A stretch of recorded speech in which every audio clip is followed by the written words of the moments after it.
Hello and welcome to the latest episode of the Terrace Scottish Football Podcast. I am your host, Craig Fowler. On this occasion, I am joined by Tony Anderson. Hello. And Joel Sked. Hello.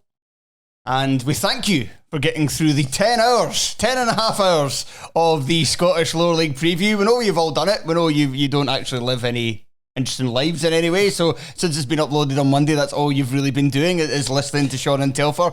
Well, now that you've got them out the way, it is time for another 2 hours at least, I would probably say. I think we've done 2 hours last year, probably be around about the same this time, of the Scottish Premiership preview for the 2025-26 season. Before we start, guys, anything to report? It's the first time anybody's heard you in a few weeks. Tony, yourself first of all?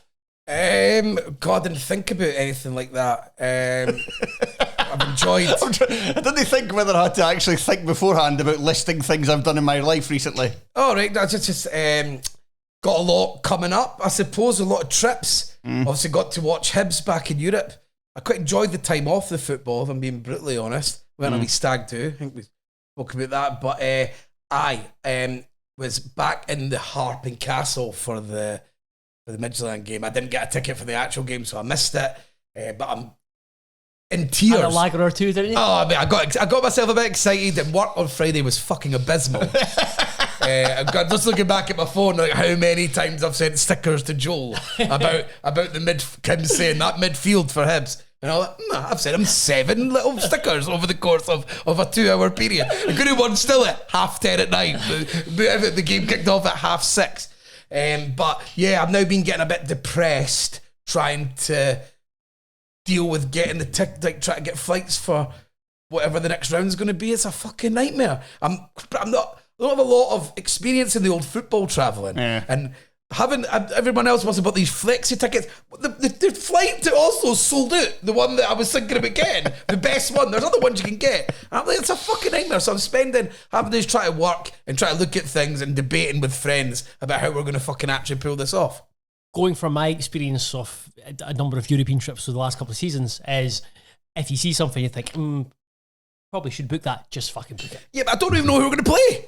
This is the problem. This is the problem between getting if Aberdeen had not won the Scottish Cup final, you would have had the group stages, but it's so easy. It's still a bit of a rush when the groups come out. I mean, you're there. That problem. But you have more time to prepare. You have more time. You've got backup options. Yeah. If one of them ends up being too expensive and you can't quite figure it out, and it's hard to get there through various planes, trains, and automobiles, and you can go, well, we can go here instead, and you've got the plethora.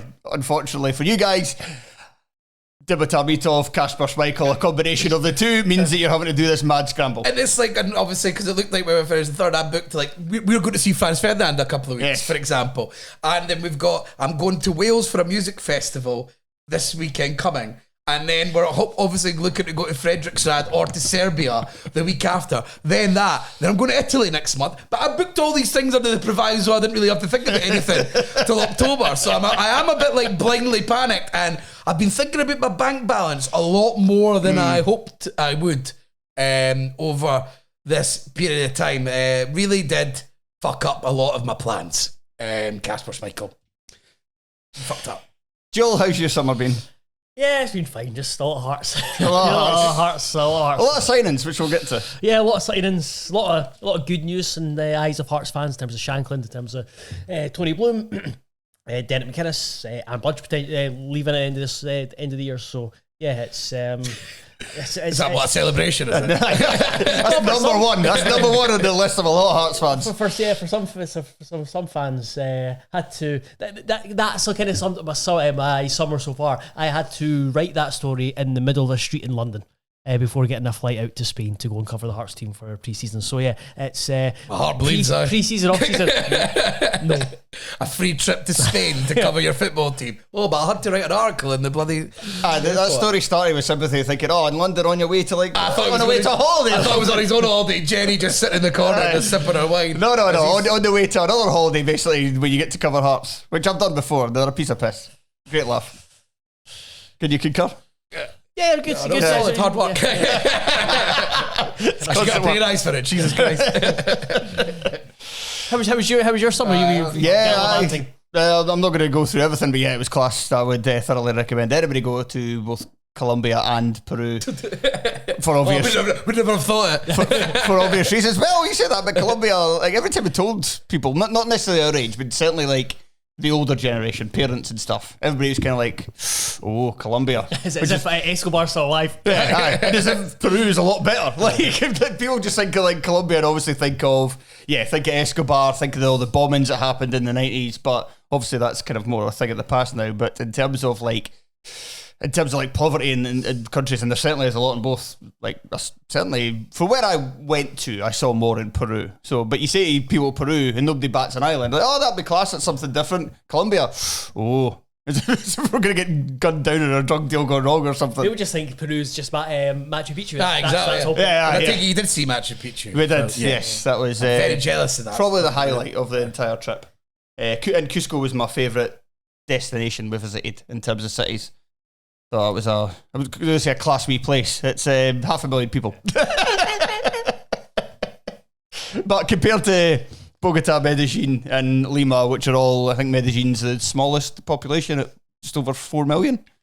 So that gives you an idea of the scale of some of these places and the scale of South America in general. Because I'd quite like to go back and visit another couple of countries as well. And also we were told by the guide that Machu Picchu is going to be getting kind of phased out as the tourist attraction. How do you phase it? It's been around for thousands of years. You stop people from getting to it other than people who will just kind of hike there, basically. Right. You'll shut it off because the ground's sinking. Overweight people. Yeah. The ground's sinking at part of it, so they've already cut back on visitors since COVID. And I think he said in 10 years you'll still be able to visit, but you won't be able to actually go in to Machu Picchu and look around. Okay. You're just going to be able to go to the kind of areas above hand and kind of look over it and take photos for there. Oh, that's rubbish. But they've got really fancy. Then you want to go into the ruins and walk around. Definitely. There's another ancient Inca city which was built, and they've discovered in amongst, like similar to Machu Picchu, discovered in amongst the kind of jungle basically, and they are building a cable car to that. So he says, and the kind of the two will end up swapping in about 10 years' time, where this other one will become the kind of main attraction. And Machu Picchu will become something of the past. Yeah, before it gets too big. There you go. We were saying that when we were in. We could be like the boring older generation in 20 years. Be like, in my day it was Machu Picchu you went to. Was this new fancy one? So yeah, that was that. They were definitely the highlights. But I could go on and on about my holiday, so I won't do that because that's not what anyone's here for. That is certainly not what anybody's here for. They're here to listen to us, to watch us give terrible predictions on every team in the Scottish Premiership this coming season, and we shall begin unimaginatively enough with Aberdeen. Aberdeen finished 5th in the Premiership last season, an incredible rollercoaster season for the Dons, who started the campaign with 12 straight wins in all competitions, unbeaten in 14 matches, won 10 of their first 11 and drew the other, which was a 2-2 draw at Parkhead, having been 2-0 down. And then things started to fall apart. 14 consecutive league games, they took only 4 points and went through a period where they lost 8 of 9 games. They did recover to make sure that they were still in the battle for Europe at the end, but then they ended up losing 4 games on the bounce to finish the season, finishing in 5th place, meaning that Dundee United even leapfrogged ahead of them. That seemed like it was going to be a very embarrassing end to the campaign, and a lot of questions over Jimmy Tillian in the summer, whether they should continue with him or not. However, then, as we've already alluded a couple of times, Kasper Schmeichel, Dimitar Mitov, the 2025 Scottish Cup final happened, Aberdeen win it. Tillian suddenly has so much more credit in the bank now, and that completely changes the outlook going into this season, doesn't it, Tony? Yeah, and also it's shown that he's with that credit in the bank, he's been able to make quite a lot of moves in the transfer market that strike you as his moves rather than the club. And look, it's going to be really interesting going into next season because they showed a plan B in that Scottish Cup final, something that they had been criticised deservedly the whole season. But basically after that 10 game is that everyone just knew what you were coming up against, and everyone, even Celtic, changed slightly the way they played against Aberdeen because it was just a guarantee. If we just slightly let them have the ball, they've just got all these wingers who all play exactly the same way, and they're just going to try and bash through you with like pace, with no guile or anything like that. So it was interesting to see them play that very different way. There were like people like Milne having a really good cup final. It shows it, especially them going into Europe, that they might be willing to make some changes. And something that if I was an Aberdeen fan, I'd be quite excited about. I don't know how you pronounce this guy's name, the new French guy they signed for Sunderland. Go for it. Are you Chichi? Are you Chichi?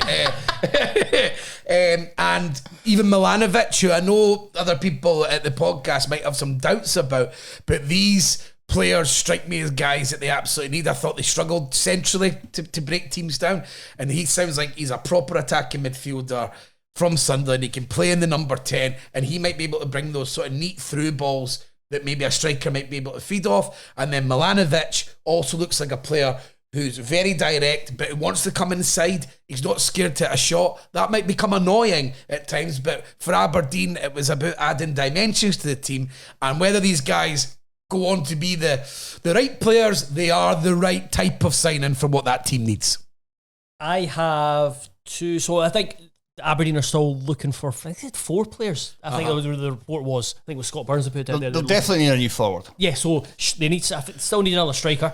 Yengi is... Early reports on Yengi are not awful. good. Yeah, not good. Don't need to read them. I mean, it's pre-season. He might not be it might just turn out that he's just short in fitness or I think whatever. he But is- Aberdeen fans are not impressed. I don't think he is I don't think he's a 2-dimensional striker. I think he's good at one thing. He's quite a 1-dimensional striker. So I think they need that. But my concern is with the midfield in certain games. So they've Sivert Nielsen's came back from, I think it was an eye injury, and then he had kind of went off the boil a wee bit after a brilliant start to the season. Then you've obviously got Graham Shinney as well, but they simply can't play. I think Awuchichi, if we're going from Tony's pronunciation, with We are going with it. yeah. Like him. Well, I was speaking to Ryan Crowell from the Press and Journal today for something, and like he floated the idea of like him, Palaversa, and Clarkson. Like that's not a midfield that's going to thrive in Scottish football. It'll thrive in some games. I think it'll thrive in a lot of matches at home. That was what I said last season about Palaversa and Clarkson for the kind of the easier games at Pittodrie.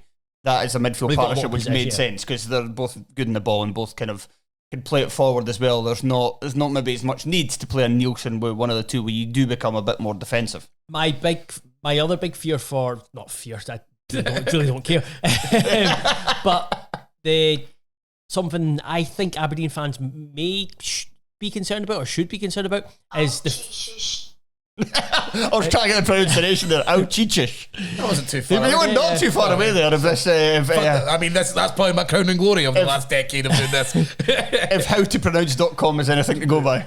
Is Aberdeen coming into the season undercooked? I seen it last season with Hearts. We didn't play enough. Didn't think they played enough pre-season friendlies, and it kind of showed at the start of the season. Aberdeen have played Ipswich Town, Cove Rangers, and Fulham. Fulham in a behind closed door game. I can't remember. Don't think I've read anything else that they've done pre-season wise. I'm just like, is that enough to get the team up and up ready for the start of the season? And then you look at the fact that Jamie Tulline's still looking for 4 additions, so it's still a big work in progress with Aberdeen. They don't look like they've made a big step forward after last season. Yeah, and it's obviously like you were talking about Nielsen earlier. I mean, they brought in an 18-year-old or a 19-year-old Icelandic defensive midfield. Yeah, so I'm assuming he is maybe one for the future. So you would think they're going to be looking for someone else because what they done to Nielsen last season was bad. Like the guy looked dead on his feet because he'd played right through. Yeah, that looked he played too often. But looked like poor management to me. It looked like that this is maybe thing with Tulline is that he's got very, very particular ways of playing, and he had key players to play that role, and he wasn't willing to make any changes to that because he would feel that would stop his style being able to be put forward. So how they manage the squad, how many more they add, because it looks like they are going to be running with a big squad. I mean, Dorrington's back on loan again, which I think you'd imagine that him and Kunster will be the starting sort of centre defence. We've still got Tobers as well. Tobers is there. Rubizic is back. Malloy's back. They trialled him at left back. Yeah, because the signing from Schalke, the second Schalke second tier, he got injured early on, and then so that left back's a wee bit of an issue at the moment, but it's one where if you can get if everyone's fit and they have a bit. Fuck's sake. Gamphy, yeah. Is he injured right He's away? out till the end of it. So and it doesn't seem like he's any closer to coming back. And he's missed the pre-season. As well. They made a big deal about getting him. I felt like that was they came across like they were really chuffed to get him. I think he did well in the Dutch second tier with Vivi Venlo, and they've obviously paid 6 figures for him as well. So they've made a big investment. I still think they'll have a wee bit of money to invest in the squad because of Cormac's investment in the club, the fact that they've won the Scottish Cup and the commercial stuff that comes with that, but also Europe to look forward to. There's definitely they'll spend more money. I think they've still got Jensen as well as in the back four. Yeah, so he'll be. So that's another one, and he can play, and he might end up playing at left back for a period at the start. So it could be Nicky Devlin. Oh, yeah, Nicky Devlin at left back. But again, you wonder if that's what you always feel like if they've got the wingers cutting in, then they might slightly more. Well, if they get Devlin back to what it was at the start of last season, I mean, that's exciting. Shinnie ended last season playing left back as well, so they've certainly got options at the back. It's a huge squad that they're running with, but I suppose they'll be looking at trying to learn from those previous years and sticking with having a massive squad going into these European games. I have no idea how much faith you can put in this Twitter account at Aberdeen Pure, but the breaking story today that Papa Gay is maybe going, I don't know if they've just made it up or if that actually comes from somewhere, but it could be possible they are trying to offload some of the guys who, I mean, you would say Gay was effective in certain ways, but obviously he had these matches where he was just if he wasn't really providing that kind of X factor in the final third, he wasn't really doing anything. He was giving the ball away a lot. Giving the ball away a lot. He wasn't doing anything that was conducive to good play. Yeah. Yes, so they might be trying to get rid of the guys who did contribute in ways, but maybe not to the consistency to Lean would demand. I think you look at their potential attack, and I think Aberdeen fans should be excited by Milanovic and Keskinen as well. I think he's ready after last season to take another big step. A big step there's forward. Expectations on him. There's expectations on him, and you think if he can make the next steps to the next level, then they've got a real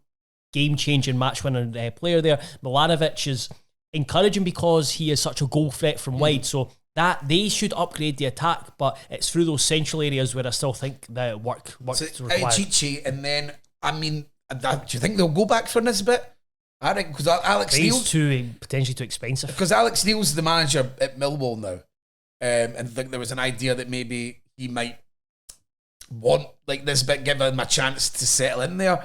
But I don't know how true that is. And I've done a tiny bit of reading because obviously you're like, well, it'll be a lot of Scottish teams that will all be looking at Nisbet. You know, it'll be someone that'll come. I got 13 grand a week. I got told he was too and now they might just say, well, just keep him rather than let you pay 4. Because it must be like that for someone like, actually, you know what, you can just sit over there in case we need you, because they're paying absolutely fuck all. I think if you're an Aberdeen fan as well, if you want to improve on last season, Nisbet started to look like himself towards the end, but with these loan deals and the way his career's kind of gone in recent seasons and the fact he is just so up and down, would you actually... I think if you're an Aberdeen fan, you probably are thinking bigger, especially if they are still due to spend a bit more money with that European pot coming in. Yeah, and obviously Hibs just bought a striker for over $1 million, and I would think that Aberdeen would be thinking, we do something similar, like actually go and spend the big money on... It's not happened a lot, really, that anyone's went out and spend the big bucks on a striker. And I think with Aberdeen, if they've got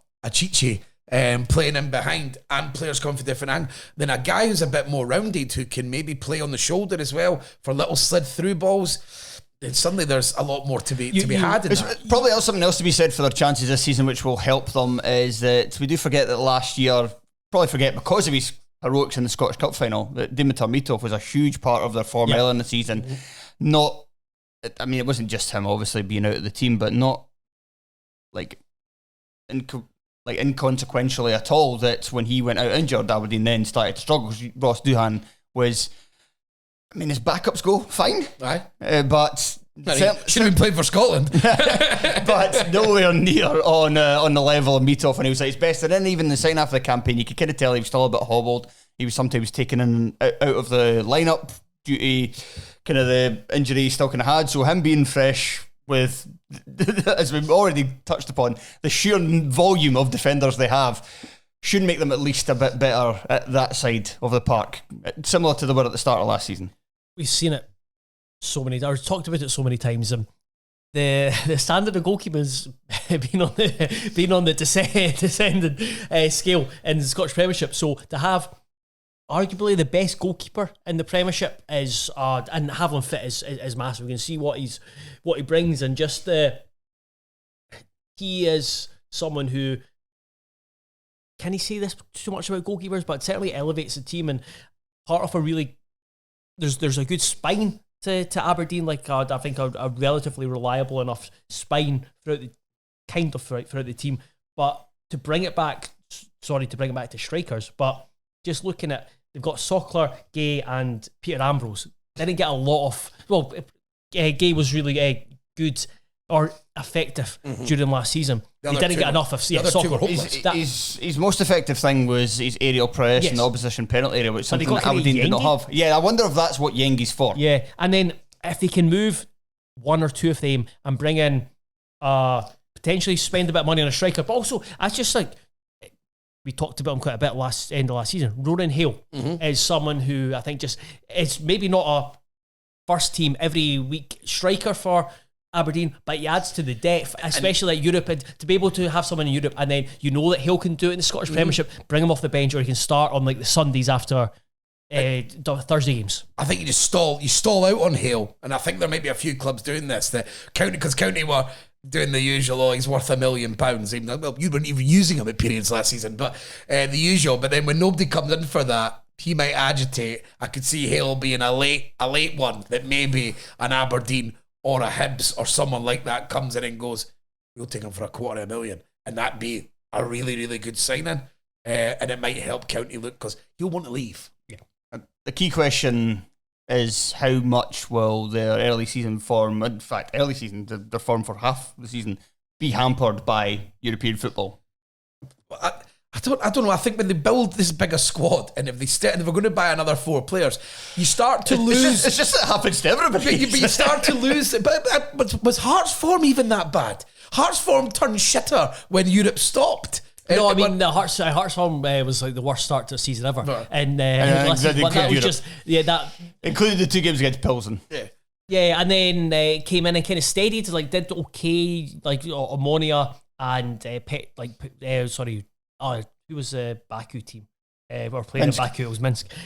So I don't know about the kind of Europe factor, because I go back 3 seasons when we were first in the group stages, and our form post Europe was pretty good. That's what I was remembering. It seemed right. Good. And if they're built, and the fact that Aberdeen have had experience of it previously, they've been spending a lot of money, they seem to be keeping a lot of guys around as well. You start to run out of excuses when the whole point is that clubs like Hearts, Aberdeen, and then I'll even use Hibs in that, because even though they've not done it, they've been able to witness the other teams going through it. That stop being able to make excuses for you. This is something that's been going on for years now. You build a big enough squad to deal with it, and I know you might go, oh, it's a waste of time, because if it doesn't work, then we're saddled with loads of these players. But if people are going to go on about improving and developing, and if you're Aberdeen, who've put so much money in it, and they've got a Scottish Cup, and I assume have got the season tickets, it's a season where you just put the money in and you try and make it work. It's also it's like I just think it's a mentality thing where people get told, oh, it's an issue with the travelling, the issue, the Thursday Sunday is an issue, and then like people believe it when I don't think it really should be or is. I think there is something to be said of a league where it is so frenetic as the Scottish Premiership, and it's so much about, and especially football in general these days, is so much about fitness, and the Scottish Premiership is especially so, because there's just so many teams that are. Well, maybe actually, because we'll get on to it, there are a couple of teams who you definitely would have said was maybe a bit more kick and rush before, who are now kind of showing that they're going to play good football. Falkirk are going to play good football. Maybe this is a season where it will actually suit, not suit's the right word, but it won't be as detrimental to a team like an Aberdeen to come in and be a little bit leggy. Because, yeah, they're going to rotate, but they're still going to keep, because you don't want to rotate an entire team over. You're still going to keep 6-7 starters, and if those guys are tired and you're going against a St Mirren or you're going against a Derek McInnes, Kelly. The timing is all who you play at different times. And we could have the first time, obviously, with what happens on Thursday with Hibs obviously being in that tie in Midtjylland, and then they got through that. It looked like Hibs would have a very, very good chance of actually seeing what it's like with 4 teams in the groups in the Scottish Premiership. And Aberdeen can't complain about any schedules, because last season was ridiculous with the schedule they got. Start of the season. Kilmarnock, St Mirren and Hearts all at home after European games in the first round of fixtures. So, what is our final prediction for Aberdeen? Obviously, very difficult. They've still to sign players. This is solid. Yeah, by the end of August, we might have completely changed our minds. We could come back. We could come back. We have the ability. I don't know if anyone's ever noticed, but we do lots of podcasts, so I can change my mind whenever I fucking feel like it. But I'm going to go for 5th, but that's probably because I'm a heavy cunt, ultimately. I'm going to go for 5th as well, but it's probably because I'm a Jambo cunt. Yeah. That's probably, I've actually got him finishing 6th. Because you're a massive Jambo cunt. I was also just, I don't like that Scottish Cup win is.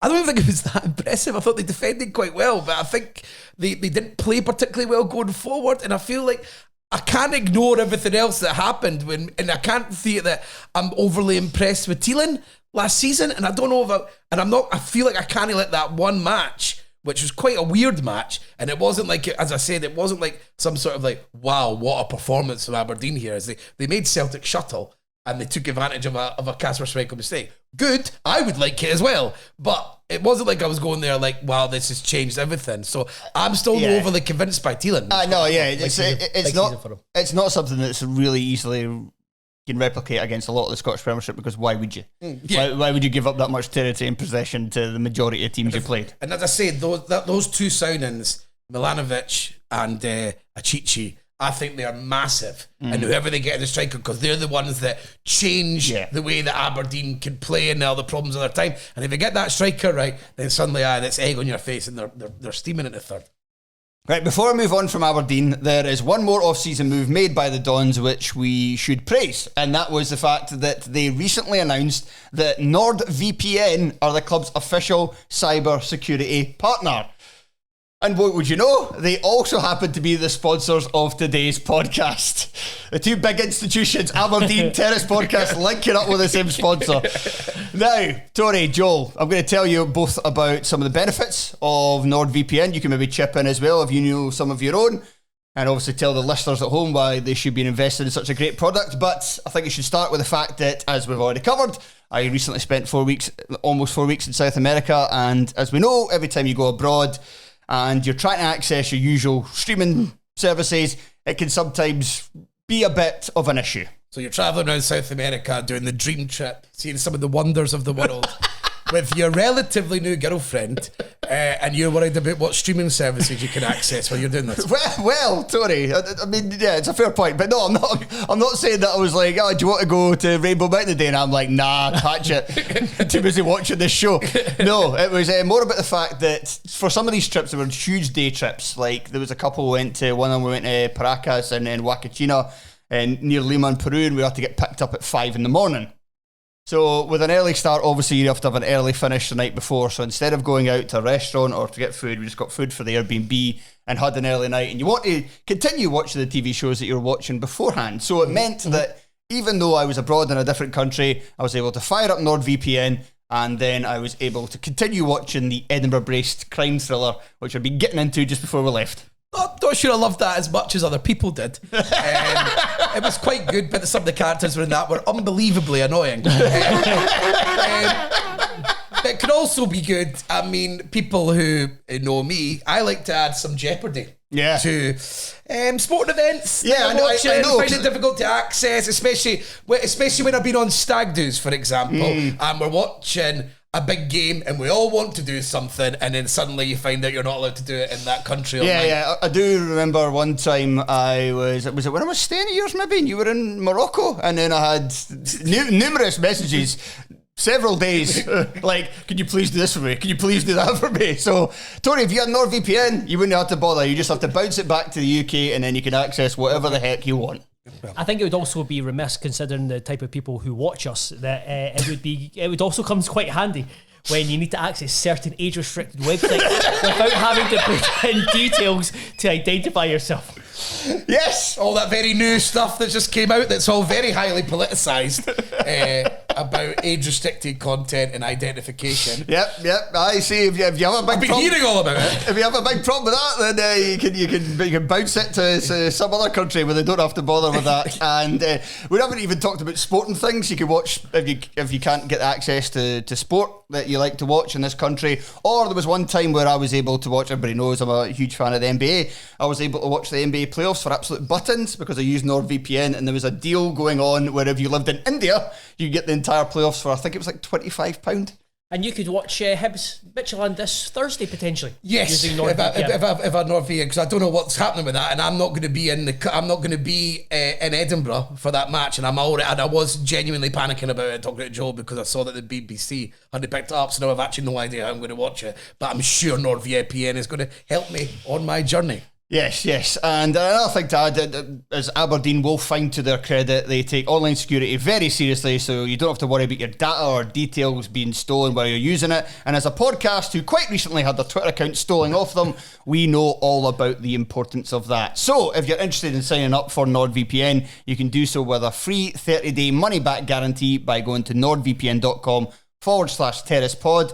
I'll put the link in the description of this podcast, but if you want to waste no more time and you want me just to tell you one more time what that link is, it is nordvpn.com/terracepod for a free 30-day money-back guarantee. Celtic, last season's champions, they got off to an excellent start last campaign after a pretty sleepy first season with Brendan Rodgers back in charge. He says they still won a double, but considering that Rangers were and Rangers put up a title fight and they managed to eventually get that back. But for the most part, Celtic fans weren't entirely pleased with the football. It was a bit more pedestrian than they were used to under Rodgers in his first spell.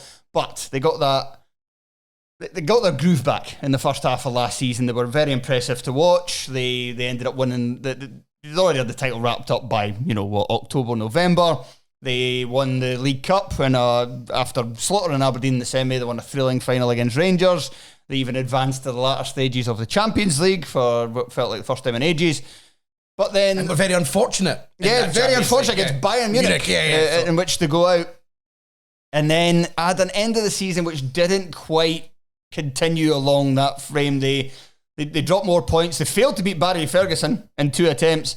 And then, obviously, as we've covered already, they lost the Scottish Cup final to Aberdeen. And the best way... They also got beat off Hibs and St Johnstone. They also got beat off Hibs and St Johnstone. St Johnstone. I think they also drew in the final day with St Mirren as well. I think they dropped 5... I think in their final 12 league games, they dropped points in 5 of them, which is obviously very unlike a Brendan Rodgers Celtic side, even with the caveat that they already had the league sewn up. But the best way to get over that kind of malaise towards the end of the season is to go out, get some big players in the summer, spend a lot of money, excite the fans, and get everybody rallied around the team again.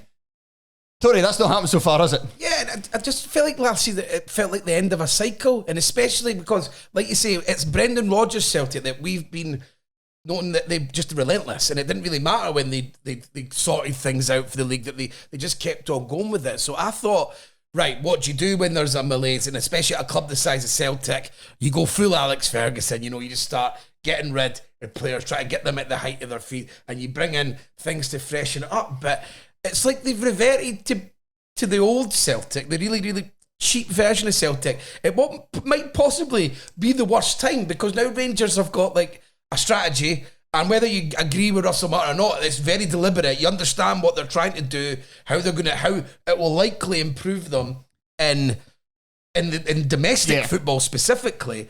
And you're looking at it now, and like they've only really brought in one player, like that it seemed really well. Tierney obviously being another one, but one Nyagrin playing on the winger who looks like he might be like a direct replacement for Kuhn. For Kuhn, but outside of that, I don't feel really anything different. And then we've got this issue, Joel, that I don't really notice that there's a lot of sniping in the back that Rodgers is essentially saying. There's basically saying. Like Yamada, oh yeah, great, nice to have him here. Not really, I'm on board about it. I'll be wanting someone else, and that just feels like we all know that Rodgers will be happy. Just tell them to fuck off and walk away. There's also been stories. I read something as well, like stories getting planted by the Celtic board in terms of like who was responsible for some of the money spent on players last summer who didn't live up to the price tag. So yeah, it doesn't seem like it really much feels like deja vu. Yeah, I mean, I think it's just as simple as you look at it as things stand. if Celtic aren't worse just now, they are certainly no better than they were last season. They have Jota's still out. They've moved on Nicholas Kuhn and the Palma as well. I know he wasn't excellent last season, but you're looking at it. So you got Nygren, who looks like a promising player, but I'm looking at Celtic. Are you scared of playing Celtic? Are you scared of coming up against Yang and Forest? Sure. Are you? No, Adam Meader, that front feet. Ooh. And it's like, again, they're going to have to do the week to week, and it's obviously gets harder because I think Celtic are putting so much value into their Champions League games, and you can already picture them coming back and having those sticky performances right away. You just don't buy into that team at the moment. Surely they'll do a lot more business towards the end, but why does it have to be this way? And they're not qualified for the Champions League. You know, that game as we speak is what, a month away. For their Champions League, is it the playoff that they go straight into? So that'll be like the 21st or the 20th of August. So that's about 3 weeks away. It doesn't feel like they're cooking with gas at all going into that period. It doesn't look like there's a lot of gaps in that team. There's a lot of, I'm not really sure, Kieran Tierney being a huge one, who my presumption is if they aren't going to run him into the ground. I think I heard you talking about that with Craig Anderson, which does feel like what Celtic do with Scottish players that are good, that the idea would be surely to get him going for the Champions League. That's the reason he's there. The reason they're paying him 40 grand a week. You know he's only going to manage 20 games, 25 games. That'll probably get worse as these 4 years progress.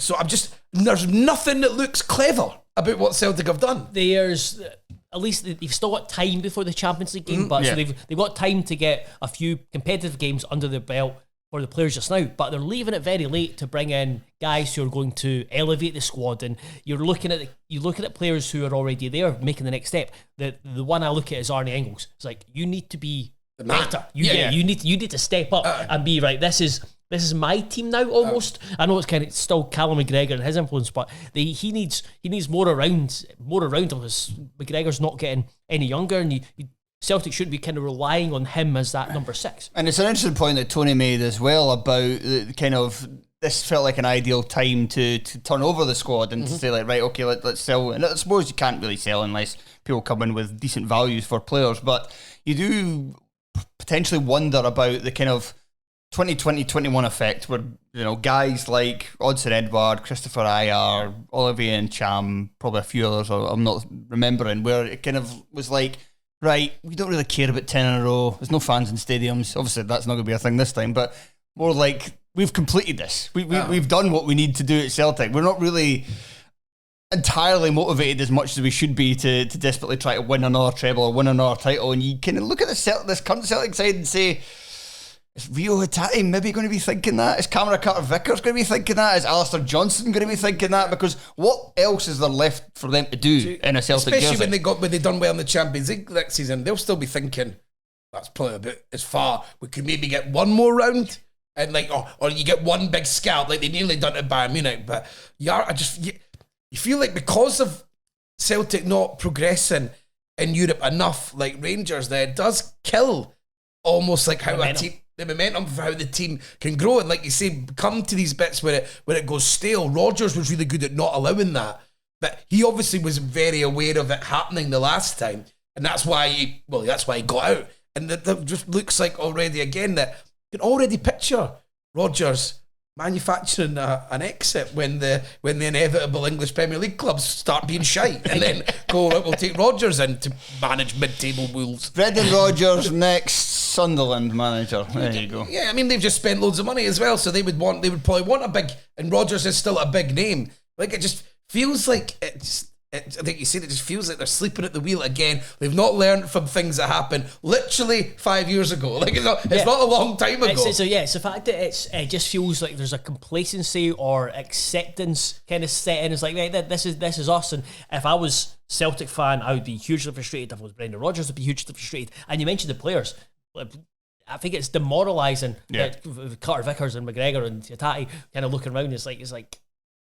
Is that the support we get? Kuhn was obviously angling his way from the Bayern Munich. He scored in the Bayern Munich game, and then he literally put his feet up until near the end of the season, a game where he thought, oh, by the way, there's videos because we're winning the league, I might start trying to score. He scored a couple of goals at Tannadice towards the end of the season, and it was obviously like very much thinking about that angle. But these are people who've all got internal things going on away from the club, and they've all got agents, like you're saying, and it just feels like that's not being controlled well at all. And I've said this before, Celtic are a unique club. It's a unique set of circumstances that they find themselves in, especially with the fact that Rangers are so poor. But with them knowing that the 49ers are coming or whatever, they must be thinking there's going to be a change of tact at least at Rangers. It's not going to be as much a shit show. So sure, this is a time to go, right, where's the crown jewels that start do you know what? using them? They probably don't believe it. They should be smarter than your average fan, but you see your average Celtic fan doesn't believe that the Rangers are coming in any way, shape or form, either this season or any season to come, because we've just got so used to Rangers being an almighty shit show. Yeah. Because it's been the way now for 14 years? Nearly 13 years, nearly 14 years. It's their modern day identity or DNA. So you just don't it's like Man United. But, It's the same thing. But you're right to bring it up because it's not going to last forever. And you're right, and they should be using Hopefully the it advantage. Yeah, hopefully it does. No, but they can trade places enough for me. Yeah. There needs to be someone. They can both be shit. Even Imagine. better. Even better. But yeah, I just think, like, as I said at the start, at the end of this thing, I can see Russell Martin makes sense to me. Whether it works or not, but I just feel like a club going like that, right, we can actually afford to have a project manager. Like, it's basically just Celtic doing Ange Postecoglou, who's an idealist, bringing a manager like that. Whether you think Russell Martin's got the chops for it or not is what's up for debate. But it tells me that they're thinking, right, actually, we play tons of shit teams that are scared of playing us. Why don't we just do it in a way that we can fucking play them off the park? It's going back to that thing. It's like it's almost, and they got accused of this before when they didn't get the automatic Champions League. Is like almost waiting to get into the Champions League before they actually spend the big bucks, rather than actually going, you know what, Celtic are the one team in Scotland who are in a solid position to speculate, to Why not? And just do it. It's You've like nothing to lose. and it's a fact. Even just stuff like the perception around it and how it works in Glasgow is that they see this new investment at Rangers, the excitement that maybe is building within the Rangers fans that something's going to change, something to be different. Celtic could be in a position just go, you know, let's just demoralise them further. Let's go and spend big on three players who just elevates us. That we've been looking at all year. Yeah, elevates this team. Because they can prep better than anyone as well, knowing exactly where they're going to be financially nearly every single year. And they're in dire need, of a left back, a centre back, attacking midfielder, two wingers, a striker, and that's before like Maeda leaves. Yeah. Like Maeda still might be one of the ones that game guy. Yeah. If I'm Maeda's agent, we're selling now. This is the time. Because Maeda's surprisingly young, isn't he? Because he's in mid-20s, isn't he? He's like 26, yeah, I think, or 27, I think. And like obviously he's had the season of his life. He's not going to hit those numbers again. So if I'm his agent, I'm wanting to sell up now. This is a time where I can get the best move because I'll never have that good a season again. Does he still want to play centrally? Does he want to play wide? I feel there's a bit of, again, politics almost about each individual player. And then as I go back to the politics, there's lack of signings, the drop-off of the team last season after Munich away. You've got Roger sniping. And Roger sniping isn't helpful, but I also understand it. That's the kind of guy he is. We all know that. Having said all of this, we still think they're going to win the league, don't we? Yeah, I've got this winning the league. Yeah, so me too. I still think because it'll take Martin will stumble at the start because try to implement as what even like Postecoglou did. I mean, Postecoglou lost some games at the start of his run with the team, and Rangers had just so much to do. Like they basically, I mean, I was talking to you, and he still feel like they need to sign 5 players or whatever, and they've signed shitloads already. And there's still maybe players going out for Rangers as well that haven't happened yet. I just feel like it's not going to be. They'll not be ready fast enough to take advantage of this, and that might be what gives Celtic an out this time, which didn't happen with 10 in a row. So we've all got Celtic still to be champions then. Right, let's move on to a team that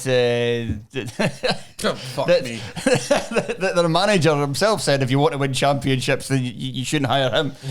Whether you should hire him to keep them in the division is something else entirely as well, but we'll get into that in a second.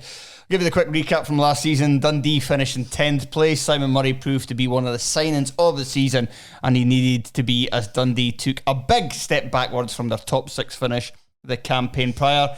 As expected, following the loss of key players like Owen Beck and Luke McCowan, these slipped backwards because they still couldn't keep Waynes out of a close. Their defensive record was shocking, but they would ultimately remain in the division, beating St Johnstone on the final day, but it wasn't enough for Tony Docherty, who was sacked at the end of the season.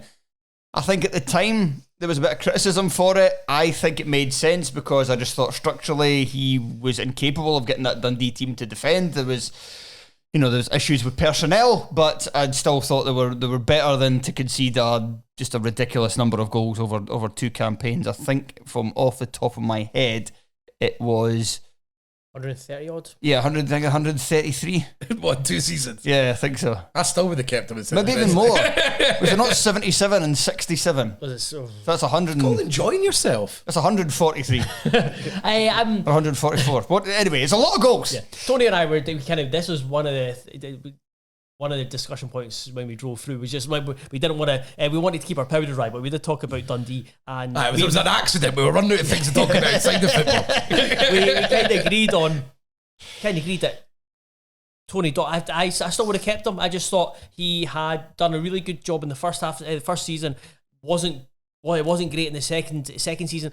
But it was his first managerial job, and it's like you kind of just want to stick by him and let him work through it and see if he can, and at least give him another kind of start to the season. They should have said to him, and maybe they did. Maybe they did. Tony Docherty refused, and then they were like, "Okay, we're parting ways then." But they should have insisted upon him like a defensive coordinator, basically somebody Stephen to handle. Presley would have took that job as well. But no, instead he left, and Stephen Presley is our new manager. Because I think he could win. I feel like Tony Dock could still win big games. I could still picture Tony Dock out of a lot of the people. I could picture getting them to a cup semi-final, and that's good. They're never in any of these things, and and now you're going into someone that they all universally hate. They don't want him to be there. The pre-season has been an absolute shit show, not just in performances, but in the organisation of it, including how they brought Presley and where he was. Yep. And that's not all to blame with him. So I'm just thinking... part of it to blame. He didn't have have to remain on holiday after he was hired. Bloody hell, you wouldn't have come back for Columbia, I've asked you. Very different. If I offered you $100,000 a year, you'd be better happy. I'll go next year. But yes. I'll go in 4 months when I'm sacked. With the payoff. But it's just with Tony Dock, I think there was still some fun to be had. I could see something growing. I still think there was popularity there. I think the players enjoyed playing for him. He could have got a chance to build a new team and go again, but they've lost so many players. Yeah. And it's now impossible to see this go well. It's just, there's no one that, I don't know how you can convince anyone. And you have to wonder about some of those exits as well, because some of those exits came quite late in terms of the guys who were out of contract who then didn't sign new deals, didn't stay, and you have to wonder whether, I'm not sure if they had the time to meet Stephen Presley before they made those decisions. I don't think they necessarily did, but even if they didn't, it's still a case of kind of like they looked at the situation and went, nah, I don't have a fancy this. it's Dundee being Dundee. We talked about Rangers DNA. This has been in my lifetime, their DNA is just like, let's just make things really difficult for himself. And it's literally that scene from the Simpsons with Lenny, and just like he's like to do something stupid. Like, that is Dundee. That everything they do is just like what they choose. We should mention that they started their Premier Sports Cup campaign by losing a pair of games 1-0 to Airdrieonians and Alloa Athletic, and they were immediately eliminated for the tournament. Then bounced back, I'm putting air quotes, to win their final 2 games by an aggregate score of 8-1. But yeah, the writing is already on the wall. But again, we're talking about not being prepared, Joe. It's like the problem when being away. They were trying to make some sort of new recruitment thing that they were going on about, which apparently he's got little to do with. And then they've done 2 pre-season games before the League Cup, so they've deliberately used the League Cup as a pre-season. You've only got 1 tournament. There's only 2 tournaments that you can win, and then they never get far in them, and that sets them back so far because it actually becomes an embarrassing start. It's the one beauty of having the League Cup groups, because it's funny, it fucks people up. They also started with their 2 hardest games as well, at home to Airdrie and away to Alloa. If it had been the other way around, and they were away to Bonnyrigg, and then was it Elgin the last game? I can't remember. No, Elgin got pumped off us at Man, didn't they? Anyway, whoever the last game was, maybe it was the other way around. You could maybe understand it, like maybe easing in against the 5th and 4th years pre-season friendlies against Arbroath and Brecon as well. The imagination in this to get this going, it's just. So we can talk about Presley and the decision to hire him and the weird setup where it's like he's head coach, he's got a assistant head coach, he's got a first team coach in Barry Nicholson, there's a technical director in Gordon Strachan, there's a technical manager in David Longwell. Google him and how he got sacked from Burnley. It was billion quite funny. coaches as well. Yeah, so it just feels weird. And then dressing room absolutely bouncing, but not players. and then you switch to their squad. They don't have a spine. They have got Trevor. So see if I just looking at their squad and just taking vibes from it. I trust Trevor Carson. I trust Simon Murray. I trust Dre Wright. Everyone else, I'm like, I don't know about that. Yeah, if you look at the players who left, Lyle Cameron, Jordan McGee, Josh Mulligan, Joe Shaughnessy, Mo Silla, and then take your pick from Scott Tiffany, Adewumie, Seb Palmer, Holden, and Larkesh. Like, Tony Portalis as well. Of those, I mean, Portalis had kind of fallen out by the end of the season, but even then he done the kind of filled in. But it's midfield So say him or Silla, and two of Adewumie, Tiffany, and Palmer Holden. And that is 1, 2, 3, 4, 5, 6, 7, 8. 8 players you've lost for your best starting 11 last season. And I accept that they underperformed last season, so Dundee fans could turn around and go, well, these guys delivered us a really bad season, yeah, so like, move them on. But there's a couple there like Palmer Holden. I'm not sure you're losing any sleep over. But it's making such a drastic change, not just in managerial, but the squad itself, and then the incomings again. Don't want to judge them too early. You need to give them time to see what they're like in the Scottish Premiership. But immediately, I'm just like, no. So I don't feel confident by looking. And Matty Samuels, he set up loads of goals in the League Cup against. Yeah, he also looked absolutely pish when he first came in last season.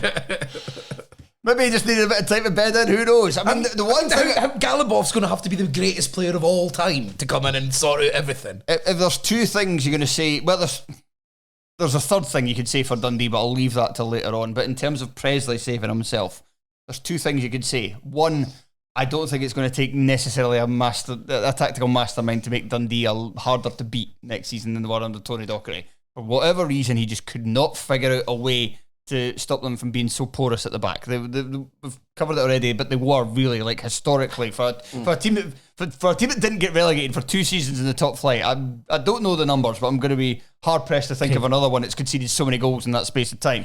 Imagine they conceded more. Oh, that'd be so funny.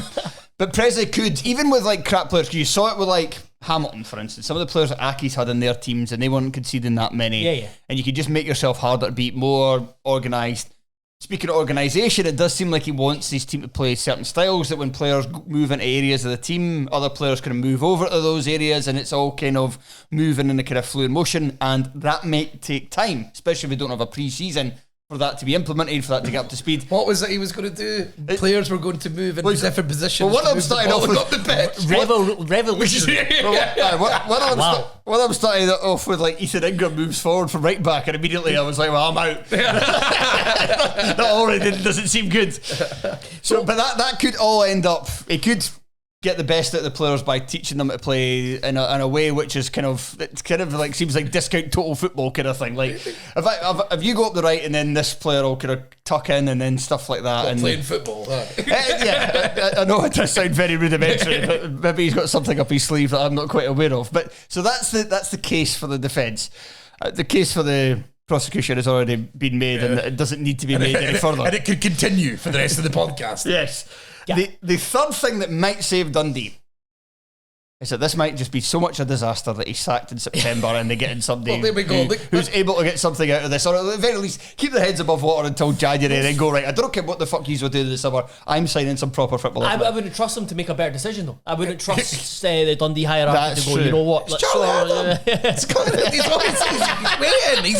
He's in Scotland as we speak. It's one of those where I could see Dundee having 3 different managers and an intern. Like, just we get to the end of the season, it's like, oh yeah, remember he was manager for like 7 games. It's just it's bonkers. And so Gary sent us brilliant notes, but they're the most depressing. It's the most depressing thing I've ever read. And you've seen that picture of him when Ben Affleck's outside having a smoke, and he seems like really depressed. That was like I felt like I'd do that. Have you seen the first 4 fixtures? No, what are I they? mean, they are absolutely Hibs, Rangers. So Hibs at home, Rangers at Ibrox, Kilmarnock at Rugby Park, then the Dundee Derby. That stinks as a way of a start when they're so undercooked, so ill prepared, already hatred. All it needs is Hibs to score first. When's that? What's the date of that last game? 31st of August. So that the DC doesn't. When's the transfer window? When's the deadline? First of all, 1st of September. I think Scrambling. I think he's out by. I think he's out after the Dundee Derby. They lose. So yeah, I think they lose all 4 of those games. They even if they went into it with a point, made to say get out to draw away to Kilmarnock. The losing to United just completely turns the fans against them because they won't. There was a Dundee fan on the BBC the Dundee podcast. I think he was overly. I don't know if he was trying to convince himself to be positive, but I was like, you're far too positive here because most fans, understandably, like this was the wrong decision, and it's almost like almost unfair on sympathy for Stephen Presley in that sense, but like almost waiting for him. It's like they're just kind of almost accepting this is going to be a failure and just waiting for it to for the next manager to come in. Right, I've got them as 11th this season. I think they will rally under a new manager and stay up in the playoff final. I put them 11th on our predictions, but yeah, I'm predicting lose all 4 of the first 4 games and then sacked, and there's a day left. Was it the 1st of September? They sack the new but the new manager's ready to come in. Yeah, They were already, but they were hoping that Presley would do something brilliant at home to Dundee United. But I'll be falling on my face. Hibs, what's going to happen is Hibs will get through against Midtjylland. The fans will be going wild, then they'll turn Dundee and get fucking beat. Because that's how these things always work. 1-0, Ethan Ingram with the only goal of the game. Joel, where you got them finishing? 11th. 11th as well. Because we'll come on to the team that I think will finish bottom and my reasons why. Yeah. Right, we shall now move on to Dundee's rivals, Dundee United. They finished 4th last season and their first season back in the top flight, taking everyone by surprise, and as they improved on a decent start, and really at one point looked like they were going to finish 3rd, but fell away a little bit in the second half of the campaign, but managed to rally to get that 4th place spot, thinking they were getting Europa League, but then that was snatched away from them from Aberdeen in the Scottish Cup final. But good win regardless. A big redemption story for him, having been laughed out at Aberdeen, having not entirely been the most popular man as Dundee United boss prior to that season. Really shut up the doubters. But this is going to be a tricky follow-up act because so many of United's key players have left or been allowed to go, we should also add as well. And Goodwin has already caused a bit of a stir so far this season. He's mainly brought in players from abroad, and then United in their Conference League debut against Luxembourg's side Strassen fielded a full 11 of non-Scottish players, and if you count Ryan Strain and Will Ferry as their international status would say, which is Australian and Irish, I think, and not very much and not Australia is very much not the UK. No, but I mean, like, I was kind of swiveling over Ferry's one. I think is it Ireland? He's international, or is it Wales? Ireland or Wales? Wales. God, no, it must be Ireland because there are no UK players in the team. Yeah. So it must be Ireland. Republic Island. Yeah. So Ferry and Strain, both of them from England, but don't play for England. But yeah, there was a lot of consternation about that and how Dundee United and the state of youngsters not getting a chance in Scottish football, yada, yada, yada. We're not here to talk necessarily about that, but Joel, is Goodwin's foreign obsession a cause for concern for Dundee United? No, I wasn't really overly fussed seeing it. It's a guy who fucking loves Vladimir Romanov and everything that went along with it. He's not going to fucking hate on that, is he? I can kind of understand why Dundee United are not the only team that have gone shopped a lot foreign or shopped abroad. Is Hearts have done it quite a bit.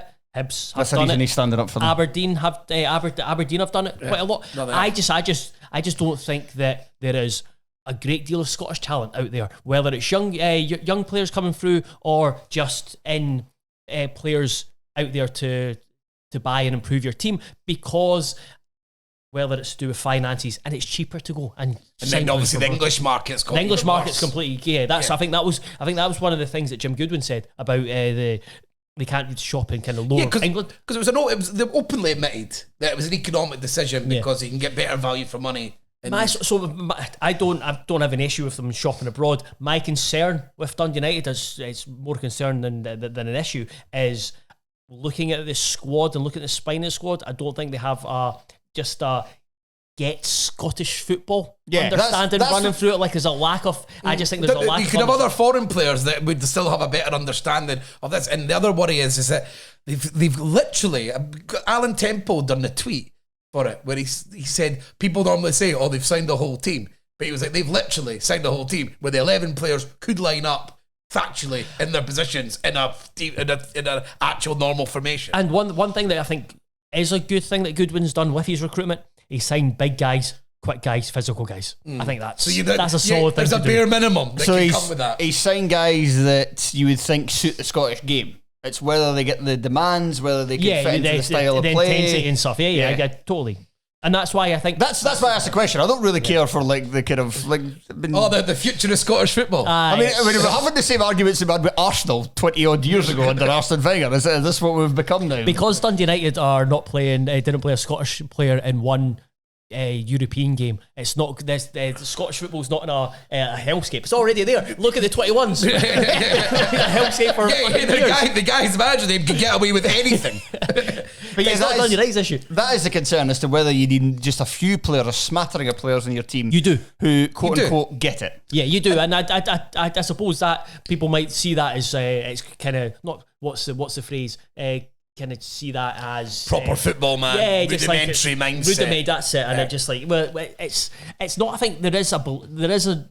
I do think there's something, especially in teams below Celtic and Rangers. You need to have guys who can go to St Mirren and mix up. It's like guys who are standing in the tunnels like, okay, gets Killian Phillips across there. Going to be in for a battle and going to get my arse kicked. And I'm going to stand up for it. And I'm going to because another issue is like there's a lot of loans. A lot of loans, and that would be the other worry is, and they've got options to buy some of them, and that brings that means it's like try before you buy, which I understand. But the issue is if it starts to go shit, then when you've got these guys who then suddenly don't think they're going to be getting signed regardless, they might actually say, "Can I be arsed going to the Smeeza to have a kickoff when I'm going to be my agent's already in the background sorting out the moves?" To have a core of the squad that can be like that, I think there's a risk attached to that. There's also a concern as well with Goodwin saying that he kind of wants to try a more kind of high defensive line this season. I think of Goodwin's track record in the Scottish Premiership, good at St Mirren, good at Dundee United last season when they played quite a deep defensive line. Terrible at Aberdeen when he played with a high defensive line. Does he know what he's doing? Managing a team with a high defensive line. Does he really want to return to that? It's such a mix though. It's like getting the big bruisers, physical, but quick. Quick. I think that's to try and smother the game higher up the park. Yeah, higher up the park. That must be the idea. But then that brings, and Joel, you mentioned it, the goalies are shit. Right? We're finding it very difficult to find goalies to come to this country who are any good. And another problem issue for Scottish football was like they can't produce any goalies. Yeah, we can't produce any. So then you've got suddenly, this. Used to be quite good at it. So then we've got, now we've got this is that you've got a goalkeeper who comes out who sounds quite erratic and he only wants to punch the ball. And an erratic Dundee United goalkeeper a season after they finished fourth and went into Europe. What could possibly go wrong? So I don't, but just if you're going to play the high line and the goalkeeper is meant to be quite proactive is what the reading that I've done, and maybe again with Alan Temple because he does a lot of the writing and he likes to come for things, he likes to come out, he likes command balls, he likes to punch the ball a lot, he likes to be quick off his line. So that's a deliberate thing. But if the guy's even remotely erratic, you're putting so much of your team's ability to play on a goalkeeper who probably isn't that good because he's come here. I'm more enthused by the fact that he punches a lot rather than a guy who is trying to come for everything and trying to catch it. At least punching it. Punching's a lot easier than catching it when you're in bodies. And it's safe hands here with noise. Honestly, it's very, very difficult to try and judge that. Whereas punching, I think, is a far more effective and safe option than trying to claim it across every time, especially every single time. Like being willing to punch, I think, is good. And that's what in UK football it was kind of laughed at for quite a long time. Always punching. And in Europe, I think it did happen a lot earlier. That European goalies did punch a lot more, because you're probably looking at the percentages of getting away with it, then try to catch it and you just drop it through your legs. Yeah. So where do we have Dundee United finishing? I've got a big regression for them, but not quite as catastrophic as the one they suffered the last time they were in Europe. I've got them finishing as low as 9th. I have them 8th, just because I've just have question marks over, again, not issue with signing abroad, but it's the fact that it's been a big turnover and there's not a spine of the team that's like has that continuity. Exactly, I couldn't agree more. It's not about them all being foreign. It's just about how many are coming in all at once. Yeah, it's building an entire team and squad. Try to do it from markets that you only. I know they've got a new recruitment guy that's came in for Plymouth. So that's a lot for him. It's like, it's such a big job, and it's a new guy coming in to do it who might not necessarily know the game that well. Coming in with Goodwin, who's now trying to be slightly smarter in the way he wants to. He's trying to develop, which is maybe a good thing. It's a lot of change, and a lot of people trying to do different things. And like you're saying, with hardly any sort of lieutenants that you know you can rely on at certain points, that just reeks to me. But there's no real, maybe again, like I'm going to come on to another team. Not really a lot of risk this season. So maybe if you're ever going to do it this season. Because there's about 3 clubs who are in fucking bother. It's also, I watched the game against Unastrassen, and I wasn't overly, I think they were solid, but I wasn't overly impressed. The caveat, it was the first competitive game, so and it's a new team. My fear is just get through the tie, because I want the Hearts game on a Sunday, so we've got Oasis on the Saturday. So do not get beat by a fucking Luxembourg team, whatever you do. We've got Trapanovsky seems to be bringing himself into we'll fucking wait. highly thought of, and Savelge. I suppose Savelge in there in that that's like him, because that's the thing that you talk about the team, and you do have Strain, Savelge, Ferry, who know the British game like pretty well. But you're right. You just kind of hope for one or two others. They're not very spiny, are you? You want one or two others. Like I was trying to think of, like, you want like an Alex Gogic. Yeah, exactly. Like he's foreign, but he's been here for ages. He may as well be Scottish by this point. Yeah, you get some of that. So I just think when things might go wrong, as I said earlier, there's also the problem with the contracts. People keep looks like sorry, Tony, did you say a position? I'm going to go for 9th. 9th as well. It looks like a team that could be easily fractured, or a squad that could be easily fractured if things don't go.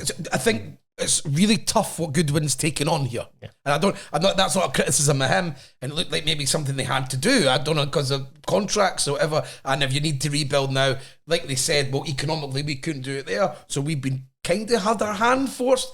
But that's just the way it is, and I think they're in bother, because even that your Declan Gallagher's in that, I thought he was shit, but it's still held up all right, because he can fucking header loads of shit away at the time, and he knows what he's going into, and he'll go and throw his elbows about. Right, let's move on to Falkirk.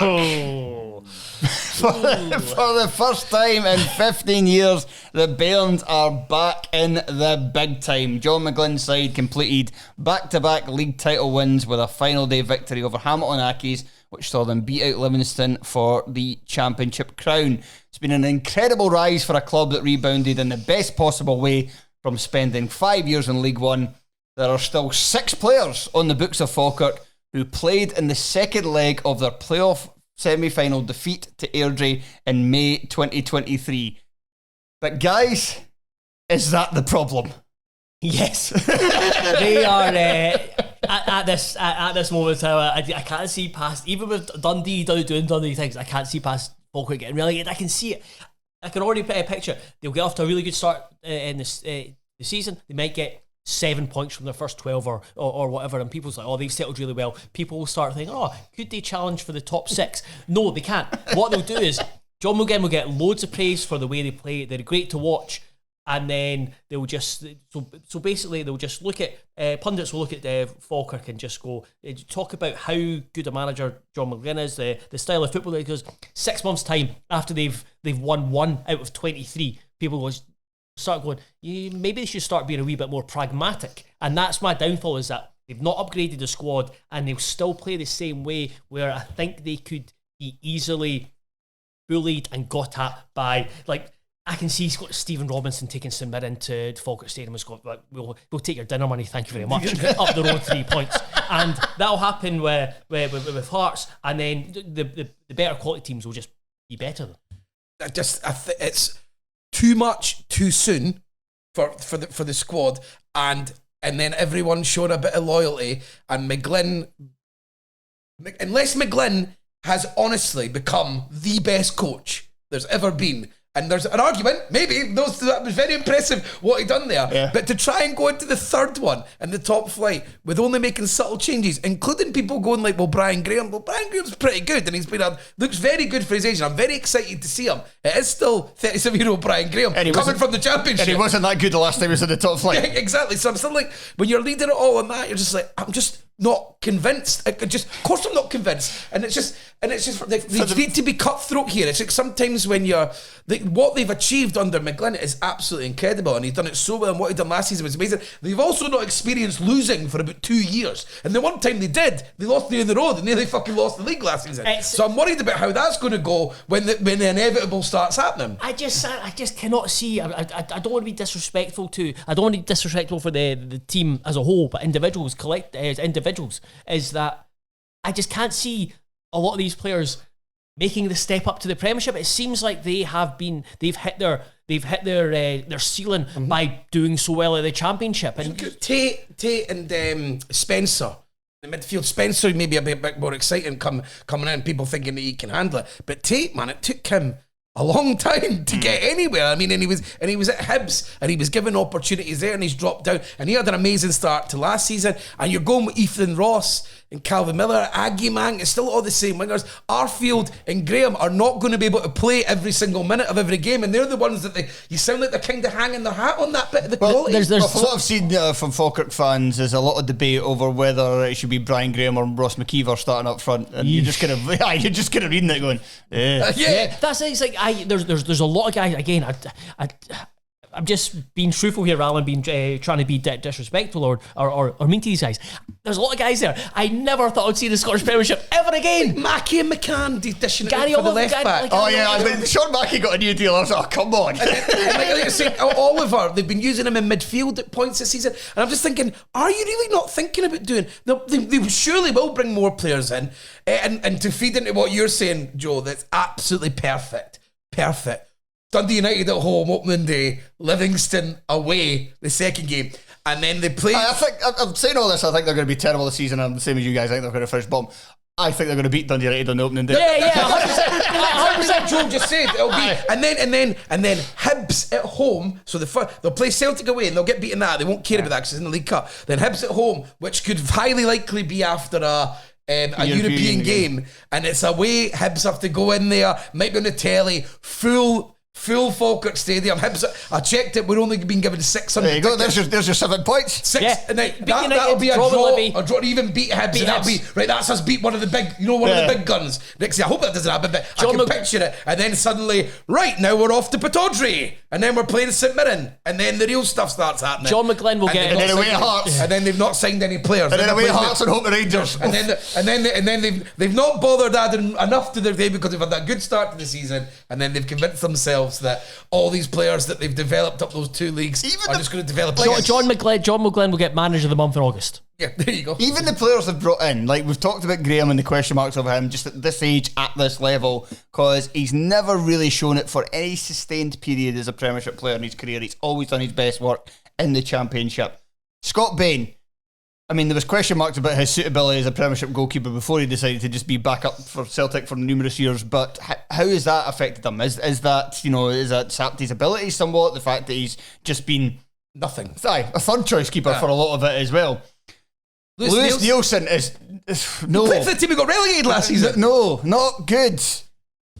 Not good. And Henry Cartwright, I was like, right, this is the one. There always is one. Premier League 2. The under-21s from Leicester. I'm like, and then I just noticed that I would hope if I was a Falkirk fan, that's the first signing that you don't know about. Isn't it coming from someone that you know?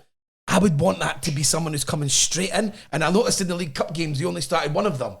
And that doesn't mean he's not good enough. No. I'm just saying, just for me, surely when we've been building up to it, that the first signing that I've not heard of is someone that, right, this is a guy that we're going to absolutely need. Just things like that doesn't mean anything, but just as a football fan who's long in the tooth, nearly 40 years old, just don't like it. And there's a couple of things as well, like, yeah, they could ride the momentum from last season, and that could help them a lot. And, you know, like, maybe they keep the good start, maybe they defeat Hearts, you know, in that 4-game period after we've already anointed them 7 points.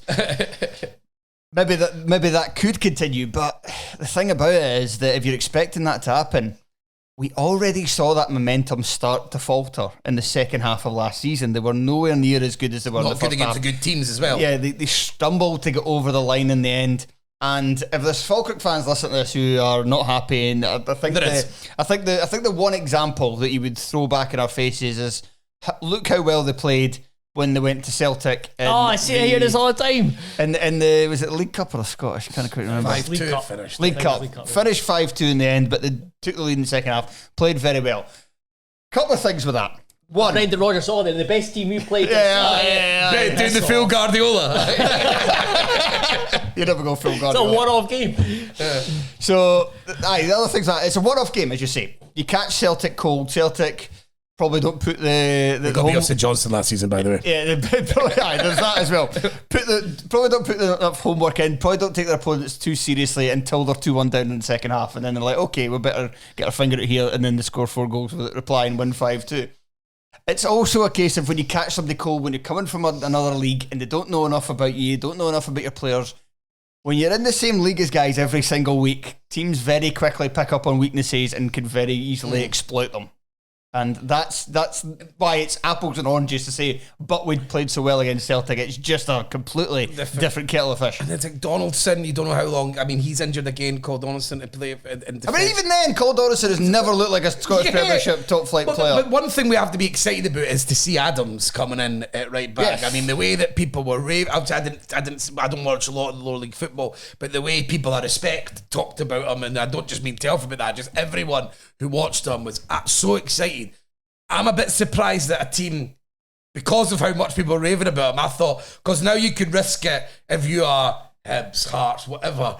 But why would you not go and get him now if he's that, like, because now if he has a good 6 months in the top flight, then he becomes possibly out your reach. If he's absolutely brilliant for Falkirk, those first, like the main man, and driving them forward from fullback, then suddenly he becomes out of your reach. So I'm very intrigued by that to see how fucking good is this guy, because the rise is incredible. That's their path to safety. That is their path to safety, is that McGlynn maybe is just a great coach, but not just that, but also the fact that he's managed to mould, to harness, to mould, to encourage, to motivate, whatever, all these guys that were at one point looked upon as Scottish Premiership prospects. Cole Donaldson, Calvin Miller, Ethan Ross, Dylan Tate, yep.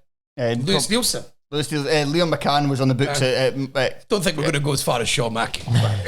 Yeah, but these guys were actually... Brian Graham, even. They were Premiership talented. It just never worked out for them for whatever reason earlier in their careers, but they were Premiership players in waiting. McGlynn just had to take them all together and get the very best out of them, and now they're ready to prove themselves as Premiership players.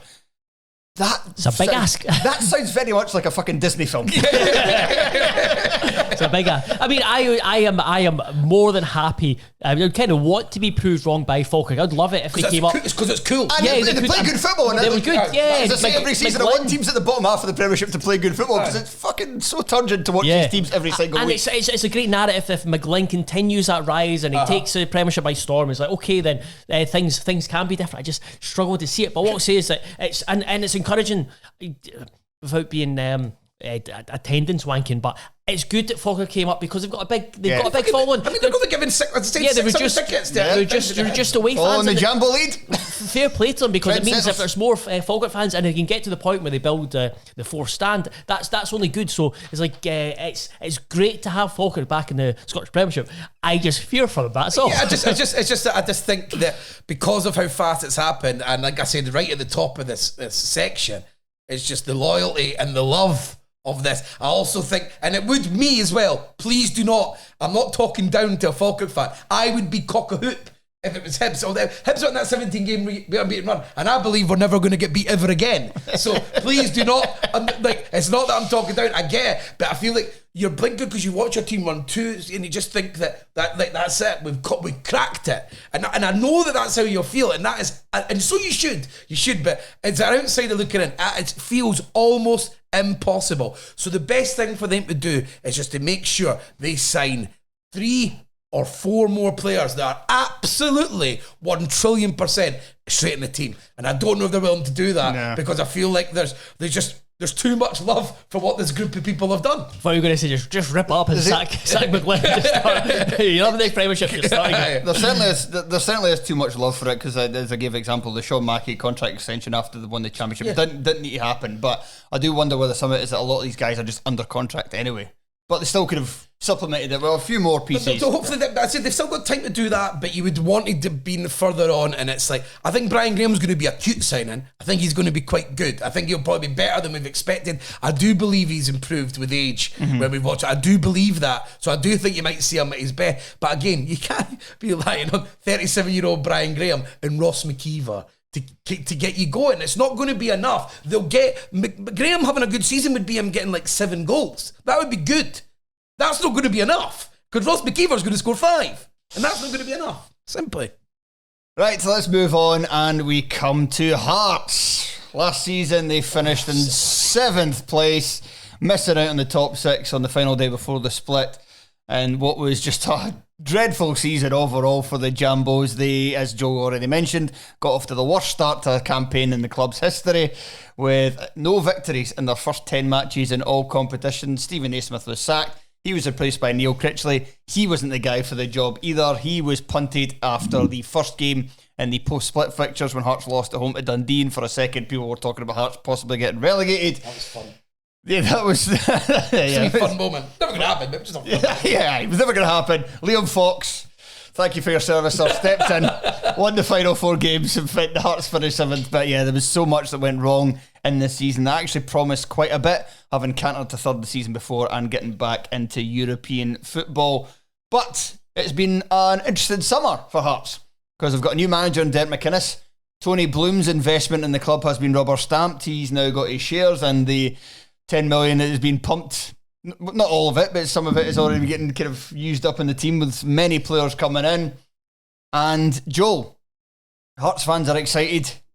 I know you're excited. Obviously. Joel's never not been excited pre-season. I think the thing here to wonder sorry, about... just say the first. So I've just got bullet points for notes under like team news and stuff like that. My first bullet point for Hearts is the boys are back. So the question I have to ask of this, and I think this is the big one for Hearts this season. Derek McInnes, as we talked about for years, nobody was really printing it. It was only really when he kind of left Killie to join Hearts, people started actually writing about this. But we talked about for years how Derek McInnes never ever signed anybody who had never played in British football before.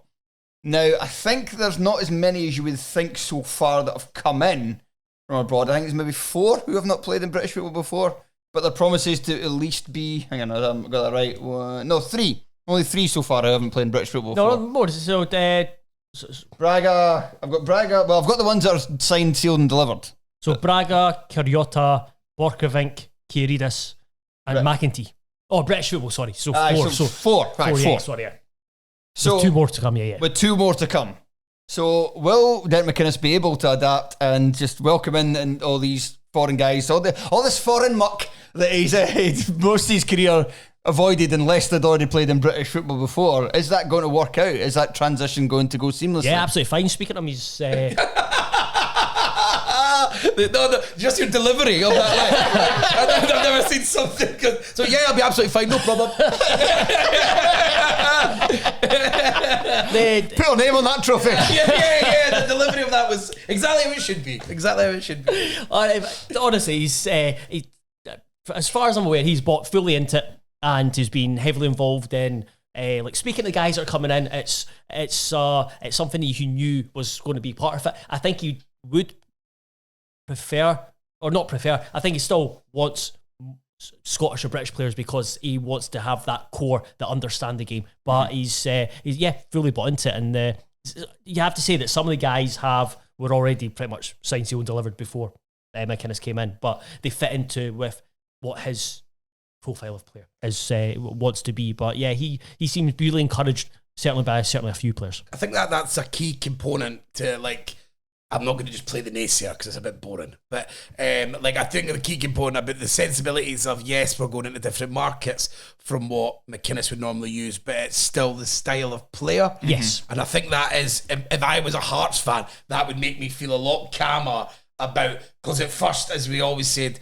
the analytics, the big changes, McInnes coming in, doesn't sound like it fits. And I think that's an anxiety that someone would have, and it's not a ridiculous anxiety to have. But yeah, it seems like there is, a sensibility about it's still McInnes players who will build in the way that McInnes will want to play. I think a big important thing is guys that are coming in, they can like speak English, so they can integrate quickly. And I've already seen it with Braga and Kiridis. The English is really good. Borkovic as well, and they have been part of the squad early on. Like you have like a passport, like they get another nationality and they have to do an exam before signing for Hearts on everything about Prince fucking Charles. Seeing how long it takes to get deals over the line, they may be doing all this stuff in the background. But and then you flip it to Finlay, and McInnes said this himself at the foundation event, was that Finlay wasn't the highest rated on Jamestown. Their rating was good enough, but he really wanted that signing kind of push him. So there is that balancing act. Whereas if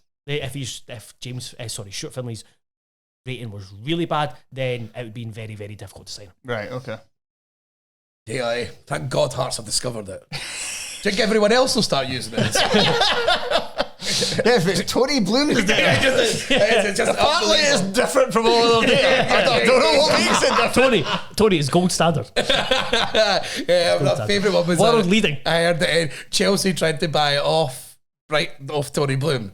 And he was like, "Nah, you're all right. You've literally given us 300 million in the last 2 years for all our players and our management team. Why would I now sell you this for any amount of money?" But it's like, so you're the prime club for us. Because clubs are doing it. I think Rangers have started to do their own in-house stuff, and then like Liverpool have started to try and build it. Chelsea, etc. So Hearts are part of it's world leading data.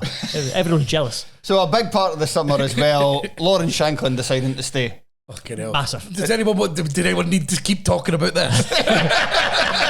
I think everyone, including the Brora Rangers fans, know about the Lawrence Shanklin shit. It's the fact that when McInnes came in, that was his priority, was to keep Shanklin. He knew how important he would be to Hearts, and I think it's massive. It's easier to keep, if you want to keep a core of the players, it's harder to do it. Why not keep the ones that are already there? Yeah, he's massive in the dressing room, how much of kind of leader he is, but also I think McInnes knows how. You've got a 20 goal a season striker, 30 goals one season in there. You should be doing as much as you can to keep him, knowing that he's going to come in and he's going to play as a number 9, and you're going to get service. You're going to get guys who cross the ball in the box, and we've already seen it this season. He's the penalties are back, but he's scored a couple of goals as well. And Hearts fans after games not really been talking about Shanklin because there's more guys around him, and it's alleviated the pressure and responsibility on him. The things I liked the most was 2 separate Sunderland fan videos, I think, that were posted online from TikTok, and both of them moaning about how much Hearts players were kicking their players. Oh, it was brilliant. It's like Sunderland players were not happy, and they got a massive shock when Hearts were just firing at challenges. As Joel said, the boys are back. Yeah. No, but it's also like for these clubs when they come up, this is a week before the season starts. Yeah, Hearts treat that treat that as a feel like if it's not like that, then fucking blind panic. Yeah. And if you don't understand that as a club coming up here a week before, then I think there's something gone seriously wrong with your own planning. So the other thing was this summer was that James Penrice left, but Harry Milne, is he been amazing? Yeah, he's been my dad's absolute faith for him, for what this is worth. My dad's absolute faith. He loves a bit of Harry. Man, I think it's because he knows quite a lot of Partick Thistle fans who feed into him. Partick Thistle fans kind of broadly said that as much as they like Penrice, Milne was better. Ian McCall, I spoke to Paul Hartley and Ian McCall about him. Ian McCall raved about him, and he said it's like he played James Penrice as a winger because he was, and then he said it's like, fair play to James Penrice, he's done amazing at Hearts, but he always viewed Harry Milne as a more complete player, a better defender. I think Hearts done really well out of the Penrice deal. I think Penrice had a really good season last season, but towards the end of it, he was kind of tailing off. And it's about this time. It's about, we talk about this all the time, the clubs that don't do it, Rangers being Penrice is at the peak of selling. He's it was age-wise. never, ever going to have as good a season or be younger. So the smart thing to play for Hearts in general there was to sell him if you're getting anywhere near £2 million. Because people will make, like, in kind of football terms, he probably is young, but he was like 27 or 26, nearly turning 27. He's only played for a big club for 1 year. Every other year has been him developing to get to that stage. It was time to, if that bid comes in, you're fucking mad to turn it down, but clubs do it all the time. So potential ways this could go wrong. One thing I have. It's Hearts. Well, yeah. There's one. Too many players at the moment. Yes. And if you don't manage to sell them on, you can't make them leave. Yeah. So that is probably the main concern at the moment, and it is McInnes has done that's something that I was kind of surprised by, but he's done really well in keeping everyone involved. So even at the weekend against Sunderland, when it was like the main kind of, I think the core of the team that played against Aberdeen, but even Khartoum came off the bench, and then Adam Forrester's played the last 2 games, and so everyone's got minutes. How many's in the squad? So as when Kabori signs, it'll be 31. The squad is huge at the moment. It'll be 31. They keep talking about wanting players to leave, but like I say, it's easier said than done. Yeah, it's difficult, especially because guys come to Hearts, and for the vast majority of guys, it's their best ever contract, their biggest ever club, and then trying to move them on is... You're trying to get Danda to go, nah, I'm alright actually. The only first team players to leave were Penrice, Grant, and Nielsen's away on loan, Gerard Taylor and Barry Mackay. So there'll be a lot of work done. Yeah, a couple of younger boys as well. Maybe some first team players. Maybe some of that money actually just spent on making people go. The old golden handshakes. That's... Because I suppose when you need to restart and refresh something, sometimes if you want to do that, you get a bit speed that Hearts are trying to do it. Are you getting a bit money? Here's some money. Fuck off. Well, yeah, kind of. I think, and as I said, if Hearts want to supercharge all this and do it at the faster rate, take it, and like send them on loan and pay a good chunk. You're just going to have to accept some of the cost factor in doing that quickly. So I think just the way that McInnes has, because of, like, you got the 5 subs and the number of changes he makes or tweaks in games, and then from game to game with different formations, I think Hearts can go with a big squad and people will feel involved. But at the moment, it's too big a squad, and I think so. I think ideally between 6 and 8 would leave, and that would be a nice run. 25 max would be what you would want. So, obviously, like, for the outside looking in with Hearts, obviously you've got the data and that, but the point is that some of this might fail. And the problem, the sort of main thing that would worry is not patient fans at all. No. And I think with Bloom, I don't know as in depth anywhere near, but I imagine there was some false starts at some of the other clubs. I bore folk to death by just doing the Union San Joa comparison, but when they first started, and it was like their transfer spend would have been, it was like 300 grand, and then it was like 1.2 million, and then it went up to 3, and then 7 million, then 12 million, 16 million, but then in those like first few years, they brought in a lot of guys for free or low 6-figure fees, and then some turn out and they flip them for millions, and then others just don't work out. Yeah, I think their progress as a club in those years was fairly slow compared to what's happened since then. All right. Yeah, because it took them a few years to get out the second. As soon as they got out the second tier, it just went like that. Right. And again, just to show the other side of this, I know you were looking for the negative, and I'm here. But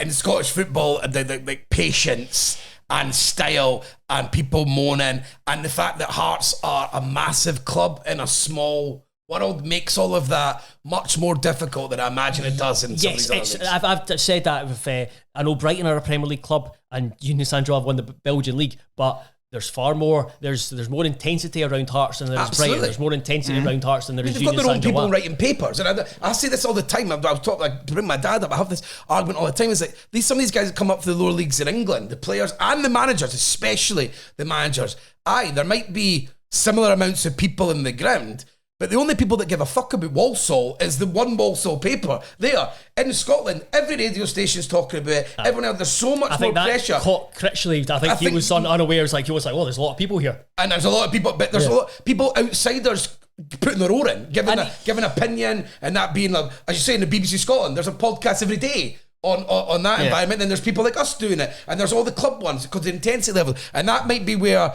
like, the time that needed to get this done properly and right means that there could be some tears along the way. Still might come, right? But there still could be some tears along the way and collateral damage, which might be the problem for Derek McInnes, exactly as being the first guy involved. Yeah.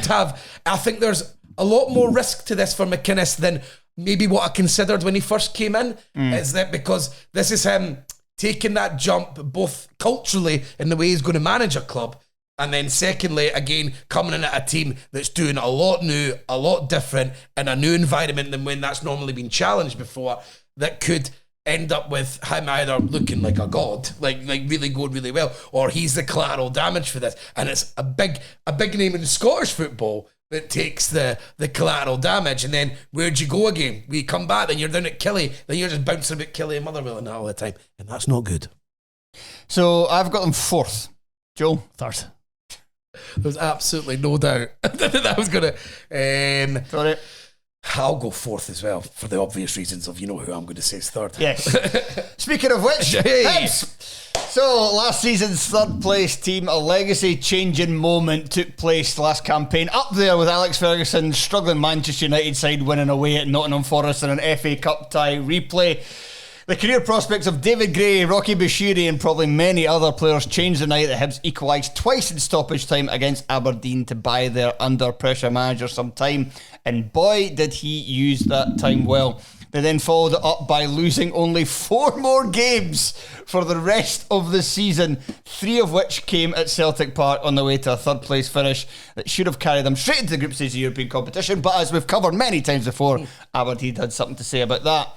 Without a huge turnover of the squad and a couple of key additions being made, including a new record signing up front, they're gearing up to be the first team to finish 3rd in consecutive seasons since Hearts, I believe. Because Aberdeen finished best of the rest. Yeah. And I think... Oh, Rangers done it. Rangers went 3rd, I'm sure.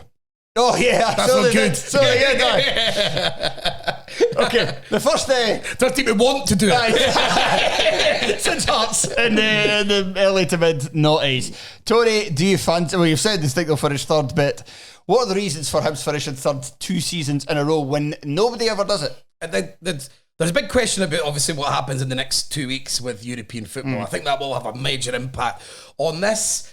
Obviously, because the club, I feel, have got a lot of irons in the fire in terms of signings. That's what I think they're obviously willing to spend money. The Gordon family can never be accused of not being willing to spend money, whether it's in the correct manner or not. But obviously, I think the beauty would have been knowing the groups. I think Hibs could have been quite busy. But I think they're obviously trying to keep their powder dry a bit with some of this. The reason a big thing is I'm coming to the conclusion that David Gray might be just the real deal. He might be properly like a good manager, and I don't just mean being a good Hibs manager, and I'll use the example of Alan Stubbs. Even though Alan Stubbs had quite a lot of bumps on his road, including finishing 3rd in a 2-horse race in a lower league, but he's going to be remembered fondly, and he was able to get moves off the back of that have keeply worked out, and now he spends his time just on podcasts mainly. Like being a manager doesn't look like it's anything going about that. But David Gray, I'm starting to just, as I said this numerous times last season, the impact he had on his team, both tactically and in the background, and what he was able to get, you could lead it back to him rather than it just being the underlying numbers are good as well. It doesn't seem like it was a lot of luck involved in what David Gray did. There's a lot of decisions that he individually made that made Hibs go on this amazing run. So it makes me think that, do Hibs have a properly good manager that even if they stay in another year, maybe like he goes and has a career to the level of Alex Neil, for example, or something like that? Joe, I thought you were going to come in there. No, I was just going to say it was kind of the opposite when you're talking about luck. When you actually looked at the underlying numbers at the start of last season when Hibs were terrible, that was they actually on paper looked really good, and it was just daft goals and kind of late goals, whereas they were statistically one of the best teams in the league. Yeah. And so and now this season, like, I can see the culture that he's keeping remaining at Easter Road. So I'll use the goalkeeper, Smith, starting that first game. Hibs obviously don't think he's perfect, because they've not just brought in another goalkeeper, they've went out to spend what sounds like 300 or 400 grand on a goalie who is hitting the peak of his career and was having a good season in a comparable league to the one he's just come to. He's not come to sit on the bench. He's not. But obviously, with the culture that Gray had, as you saw with Abita and Cadden last season, as a prime example, people who want the shirt keep it, and he's done that straight away with Smith, who reacted really well. So that's another big decision that he made in a big game where he got a huge performance from a specific player. So again, as me just looking into the season, I'm like, it looks like Gray's still got. He made a few big decisions in that game. McGrath came straight in. Mulligan playing centre midfield in a game where he was going to get asked millions of questions away at like essentially a Champions League level team who played in the group stages recently. And Mulligan playing essentially out of position. He's never really played defensive midfield even for Dundee. He normally played in like as a box-to-box midfielder or mainly as a right wing back. Again, that's quite bold. And obviously, he wants Triantis. There's no point pretending. But he's been willing to wait, and there's obviously wait. They've tried to get some other players in. They haven't done that. But Mulligan went in there and he played really well. McGrath, playing the questions in there. Josh Campbell, should he play in that role? The hard-working player, away from home against Europe. That's an easy one that I think a lot of people fancied Gray to sort of take out. Hoylett, a guy who's played at this level of against these teams, backs the wall, can take the ball up the pitch, skillful, can help us build up the pitch, really, and hold it. But he goes to McGrath and he scores in the early goal. So again, it's just seeing with having Gray, the decisions he makes seems to work. And that's a good thing for a manager. And this, again, for me, with Hibs, if he's going to get that, if Hibs even get anywhere near those heights that they were hitting last season, over the whole season, they'll be streets ahead, everyone, if they were able to put that together again. And you imagine the Hibs will still bring in another 2 or 3 players. And then we saw with Rocky Bashiri again. I think that is a massive sign. I know people still have their doubts, but watching him on Thursday night there against a guy who's about to go for like 20 odd million to leave in the Francolino, like big teams of Borussia Dortmund, it really looks. He scored 5 goals in the first 2 games in Denmark this season. He scored over 20 last season. He was pocketed by Bashiri over there straight away. So you're like excited about him. And if Hibs were to make the groups, I would say that Bashiri could end up going for like silly money. And his arc as a footballer being like one of the craziest ones ever and going to hit, because obviously he has all the physical attributes to really play at a high level. So yeah, Thursday really put into my mind that I was like, I am pretty excited again, because again, the manager looks like he just gets it, and they're letting us buy strikers for over £1 million, which is also quite helpful if you want to be good. Yeah, I think Hibs are going to be very good next season for 2 reasons. One of them is just David Gray and what you were saying. Not to... You've kind of covered it all from a kind of analytical point of view, but just from a kind of cultural point of view, Hibs are just different with David Gray in the building, aren't they? They win Scottish Cups with him scoring in the last minute and being captain. They go on lengthy unbeaten runs. They win at Tynecastle. Like, what voodoo is this? What does this man have? He clearly has something. Hibs and David Gray just go well together so well, which is ironic because he was the Hearts player when he was younger, and I believe a Hearts fan as well. But that's what Hibs need. Hibs needed a bit of the old Jambo to infect you and make you a bit more pragmatic and whatnot. But yeah, as you said, he proven himself to be like excellent in terms of his squad rotation last year. Still looks like a healthy Hibs squad this season. And the second reason is I think that, and it's going to be interesting because he is obviously going to be playing, probably for the most part rotating with £1 million player, but I think Kieran Bowie is going to have a huge season for Hibs. Yeah, and that's really, and I think they're really clever what Hibs have done with Cleege coming in, is he's basically a replacement for Martin Boyle. Now, if you look at all his style, the way he plays, it's an idea to replace Martin Boyle. But rather than bringing him in next season for £1.5 million, when Boyle's away and the expectation levels are through the roof, it gives this guy who has had a stop-start career, and it was really last season that he sort of started to look like one of the main forward players in the Swiss league. Before that, he hadn't really done it, and he'd had a pretty serious injury. So I think that's clever from a business perspective and pressure perspective, especially with a young player coming and moving over. It's got, again, with the pressure it is, I just imagine it is slightly different than playing for Lucerne.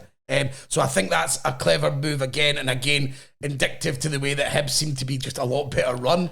And just if the right player comes up, I think Hibs will spend another money on that, on whoever, be it Triantis or another, for that role. I see Hibs spending between 700 and $1 million again on a player like that, if not more again. Which is mental considering your finances. Well, I mean, completely clear, because the Gordon just wrote them completely off. I think the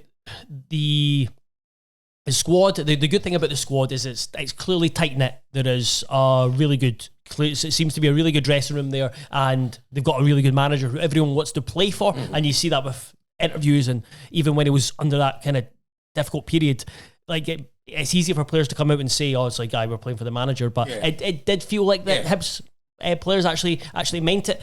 So there's that, and there's like a really nice equilibrium there, or whatever you want to do, the quality mentality within the squad. The issue is, I still don't think there's a lot of depth in that squad, and then even more so if you were to get into the group stages, that you'd still think you lacking. There's a good spine there, but then lacking certainly like a Triantis type, and maybe backup for Bowie, and then it's just looking at backups elsewhere. Yeah, because you think Hibs will definitely need to they would think there's another physical striker to come in there, whether that's just the route that Hibs have went down quite a lot this recent years is bringing in an older statesman and using him a bit, and it's worked out all right. Even the Fondra injuries got in the way, but he actually played well in quite a lot of the games out there. And obviously Dwight Gale was ridiculously good last season in terms of what. So you'd think Hibs are looking for a player like I agree, because Bowie, you still don't want to run him into the ground, because I agree, I think he's going to have a huge season, but we all know there's still some sort of fragility in him there, so you don't want to do that. And yeah, the Triantis made Hibs tick, and he made other people better around him. And like Dylan Levitt being another reason, you think Levitt was absolutely tremendous on Thursday night. First hour, he was great. In the last third of last season, he was arguably the best player, and helping the way that Joe, me and you spoke about it before in the podcast, how quickly Hibs get out for left tonight. Yeah. And that was mainly because when Levitt and Triantis were both able to play those types of balls. So I think you're right, there's 2 or 3 key signings that Hibs have to make, but the problem within that middle ground, well, how much do they risk it? How bold are you going to be in terms of when you've not got the guaranteed groups yet? Hibs will know if they can get through on Thursday night, which is still a big ask, as much as that was still a big performance. This team's miles better. But if they can get through that, and then they've got Fredrikstad, at least they know that by mid-August they could know where they're going to be, and that could give Hibs a real boost in giving them at least a fortnight to get prepared for having to put in a bigger squad. There's also the chat about Lewis Miller going. That would mean you need another defender to come in there. So yeah, there's definitely still work. Because you look at the bench on Thursday there, Ekpateta, Megwa, Manny, and then young boy McIntyre. So there was decent Megwa options. got on the bloody pitch. Yeah, there was decent options. They've got good options further up the park, but it's a wee bit weak. When it gets further back, like if Bashiri got an injury, you'd start. Aye. So I think, but it's again, they're trying to make those decisions now. And I think Thursday, like I say, they can get through.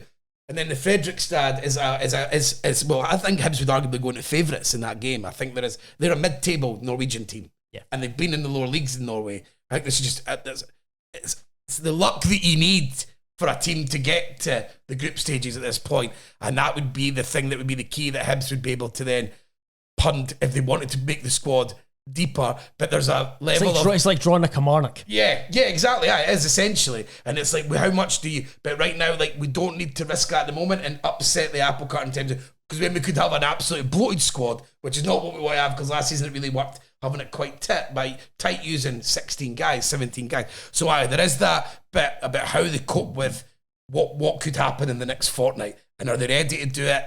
I'd like to think so, but I'm bloody looking forward to it. So Tony's got them third, I've got them third. Joel? Fourth.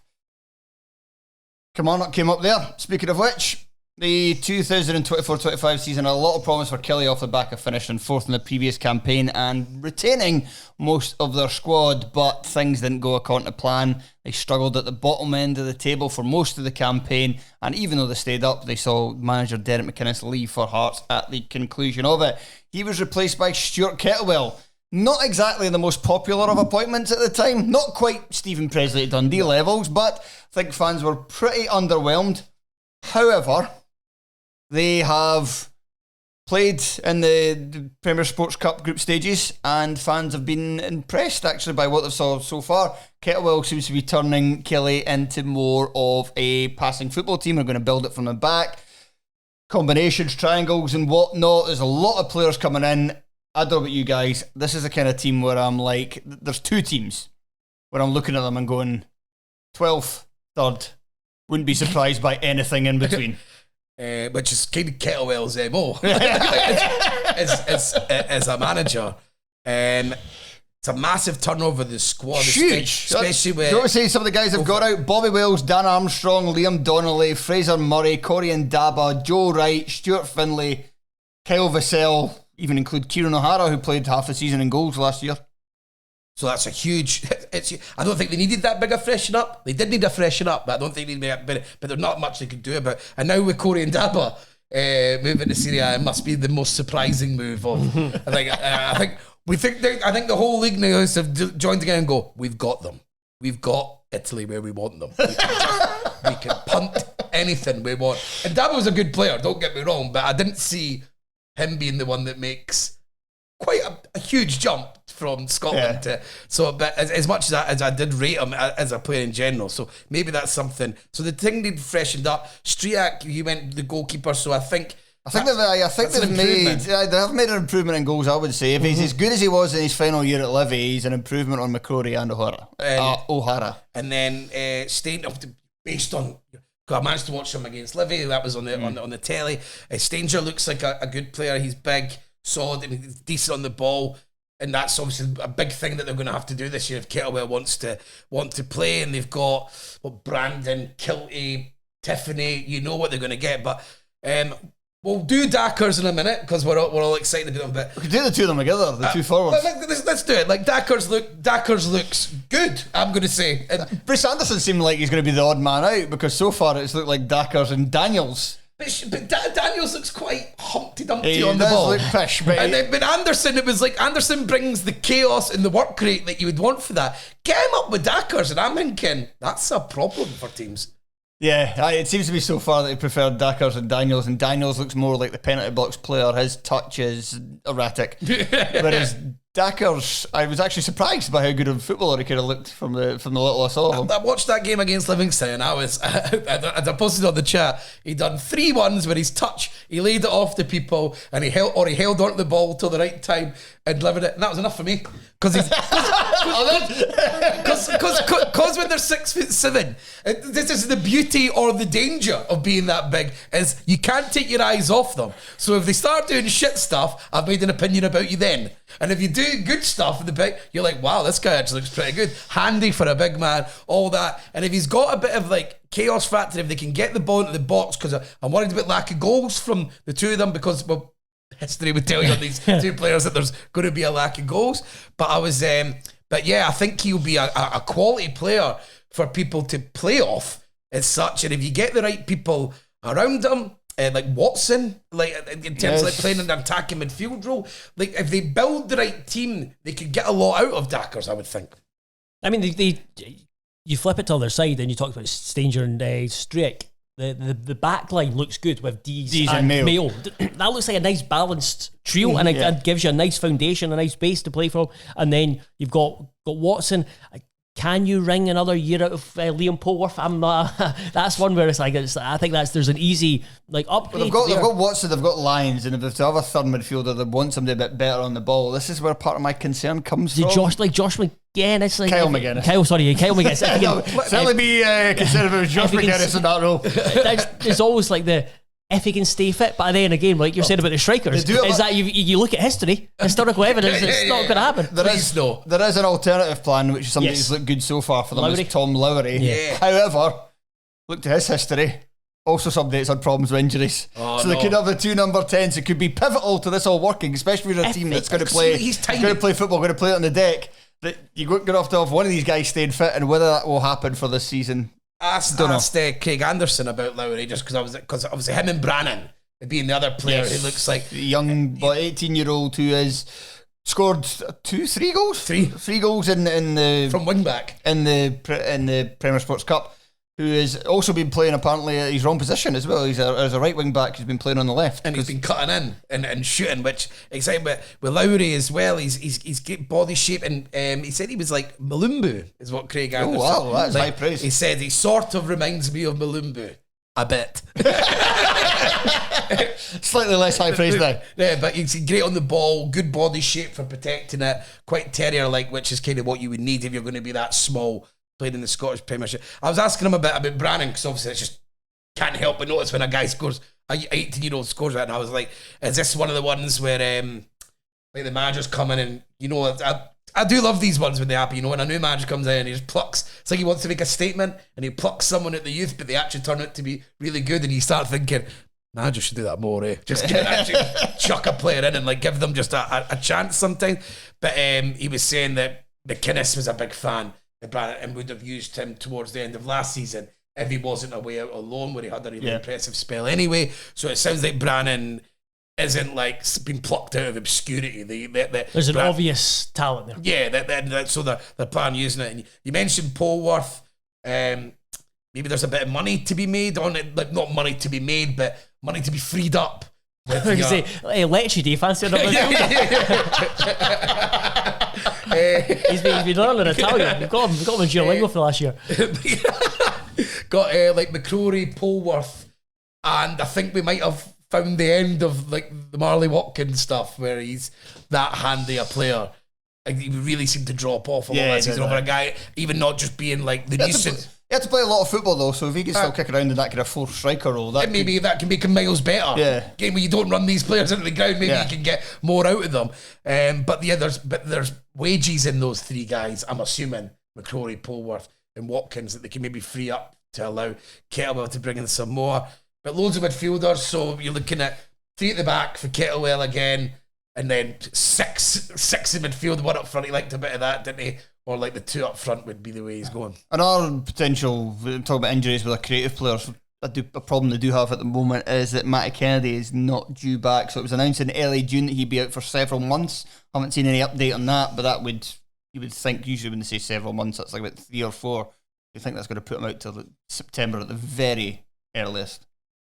So. Yeah, I mean, that's and it's not a big squad to begin with, especially there's nothing in kind of depth defensive wise, and it's probably you 3 at the back. Sometimes just use all the defenders that you've got, and then it does with like, because Kennedy, I like him and he's proven it as like he's a wing back, and it gives you, if you play like a full back on the other side of the off a midfield 5, then it allows you that maybe license to play a more attack minded winger, and he's kind of done well. So it does limit Stuart Kettlewell's options, and I just look at the squad and I think if everyone's fit, I think there's an interesting team there.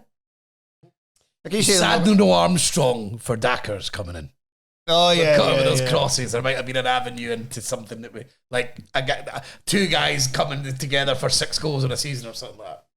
And the one name that just keeps standing out to me, just purely because of the name, is Eddie Beach. I don't think we'll see much of him. No, he's a sub goalkeeper, but it's just the name. I was like, surely you sell used cars. You're not a footballer.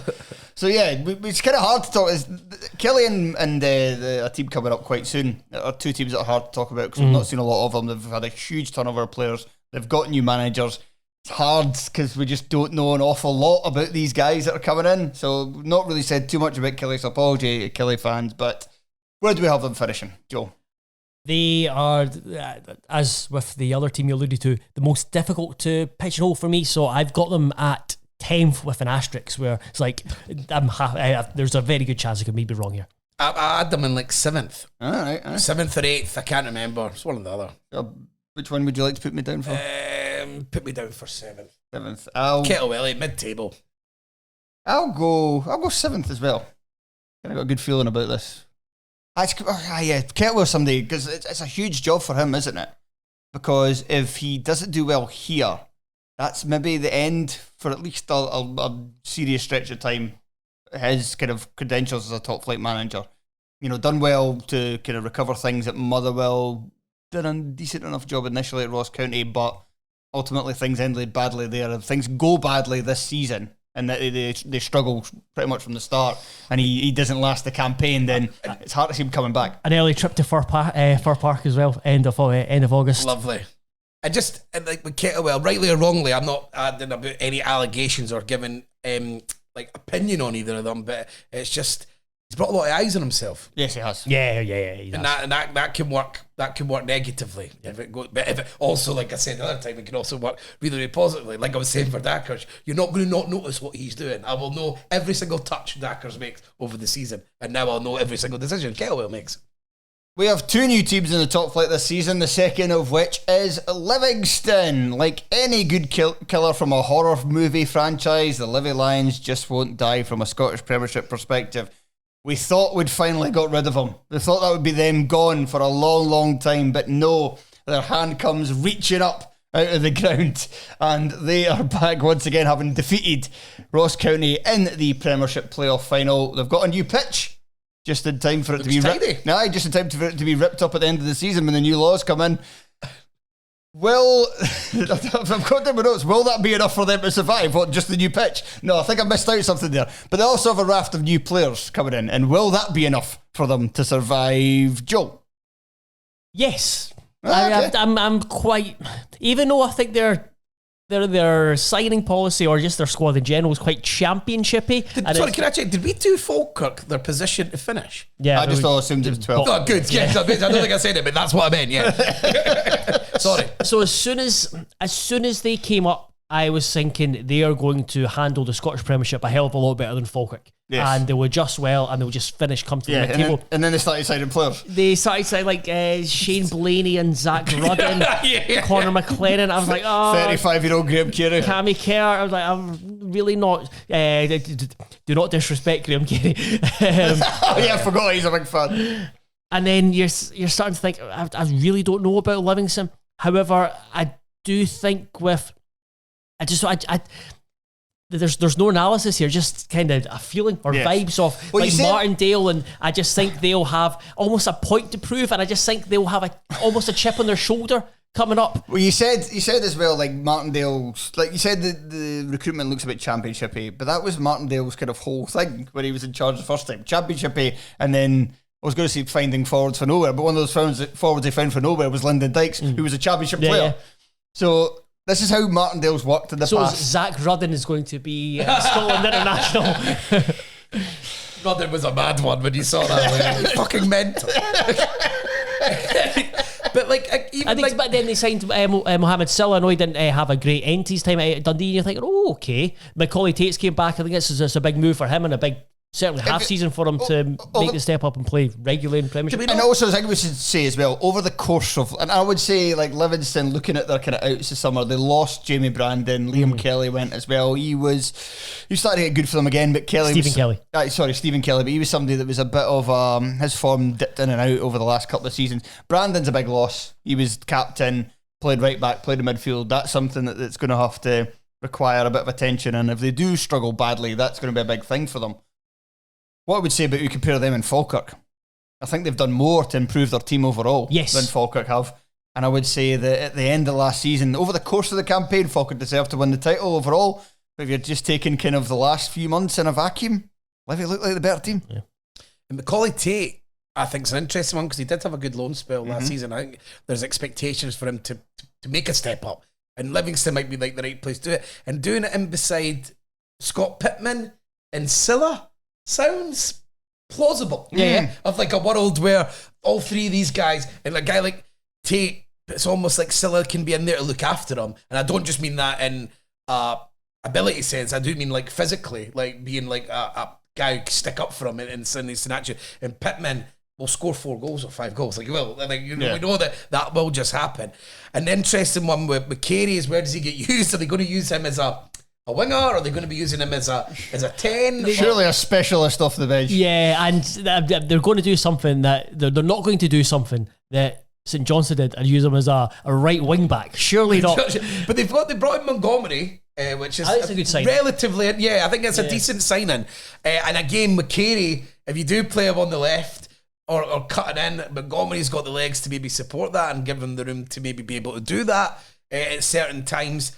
And then there's a question if they signed that boy last night, which was a very, very exciting. Oh yeah, Jeremy Bokila. Yeah, Jeremy Bokila. And I played and scored in the Eredivisie last season, which I know we usually say on the podcast that goals in the Dutch league are like dog years, and you shouldn't take them seriously. He was the 3rd top scorer last season. Yeah, and he's also, quite old as well, and that's another red flag. However, I didn't realise he was 36. Yeah, he's the second oldest player in the league after Brian Graham. Yes, but however, he is signed for Livingston, who usually don't. Oh yeah, sorry. Who usually don't get players of this pedigree, I would say. So 65 goals in 190 games in the Dutch second tier. Can you ask for much more than that? Yes, you can actually. So like the question is that gives like with Robbie Muirhead, it's like again this is about when you What a career. yeah. I was looking at it last night. Incredible. Loved it. Incredible. So glad to see. When I saw him, I was like, please tell me there's loads of cool clubs in there. And it is. And there's- I think I don't know if you're going to say about my biggest concern around Livingston is just goals. So yeah. are him and Muirhead together, who I imagine are quite different players. Tete Yangi as well. Tete, that's like you're trying to get 5 each of all of Yeah, them. can you try that? And You do it can. in the aggregate, and then like you make it like that, and then you get 15 goals, then you get 4 long bangers for Graham Carey. I also like 2 goals for Stevie May. One where he's tackled the We goalie. made it. We made it. I also wonder if someone like Graham Carey, and big thing for Livingston might be set pieces, Aye. Yeah. and to Aye. be I think a that's why real they brought threat. Carey in.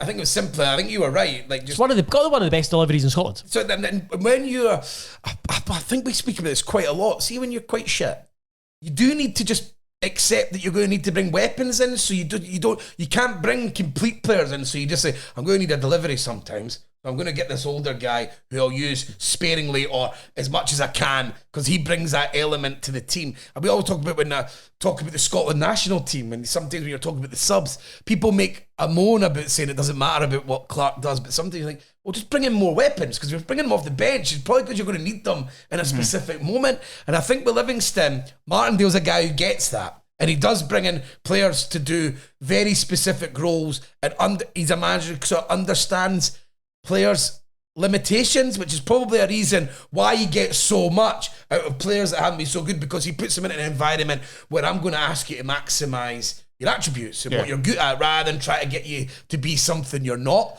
You could think that maybe with those players, maybe convince myself that there might be enough. And I would also, one of the big benefits they got, again, it's a step up, but their keeper, the fans love the keeper. He was probably the best goalkeeper in the championship. Pushing that game against Killing. But that might just be one blip. Yeah, if he can be as influential for them last season as he can this season, then immediately he becomes maybe a top 3 goalkeeper in our top 10 goalkeeper list. But it's really again, how many times have we talked about if you've got a competent goalkeeper, there's a good chance you don't get relegated. There's that, and there's also in front of him, and I think this is huge because this is what really was the undoing for Livy when they went down, is that their defence was absolute shit, and Martindale just had to play so negatively all the time to try and protect them.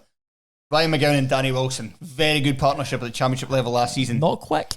Combined age is 68 as well. How much do they have at the Premiership level? How much pace is in it?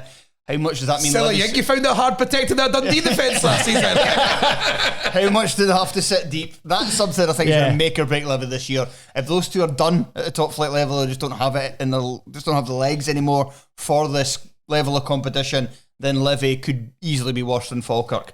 But if they two are just if they just play like Ryan McGowan did when he was last in the Premiership 2 seasons ago with St Johnstone, where he was a good player, and Danny Wilson matches that, I think they'll survive. That'll be enough. And the fact you look at it's like proven Premiership players with loads of experience as well. I think that will negate for a lot and help a lot of experience. And there's that again about people feel when they're going out there as well. Like a lot of the players who maybe aren't used to playing at this level. And I'm interested to see how Muirhead does again. Muirhead's just a player that's again another player that's difficult to take his eyes off due to his personality, his behaviour, the style of goals he scores. You know, it's like so. Just could he bang them in and do enough? Again, I'm convinced myself through this conversation that there is enough in the aggregate to make this enough goals to come out at the end. I'm not really sure about the Winter. Andy Winter has been doing well in the Premier Sports Cup. He was formerly a kind of top flight semi-regular at Hamilton Accies.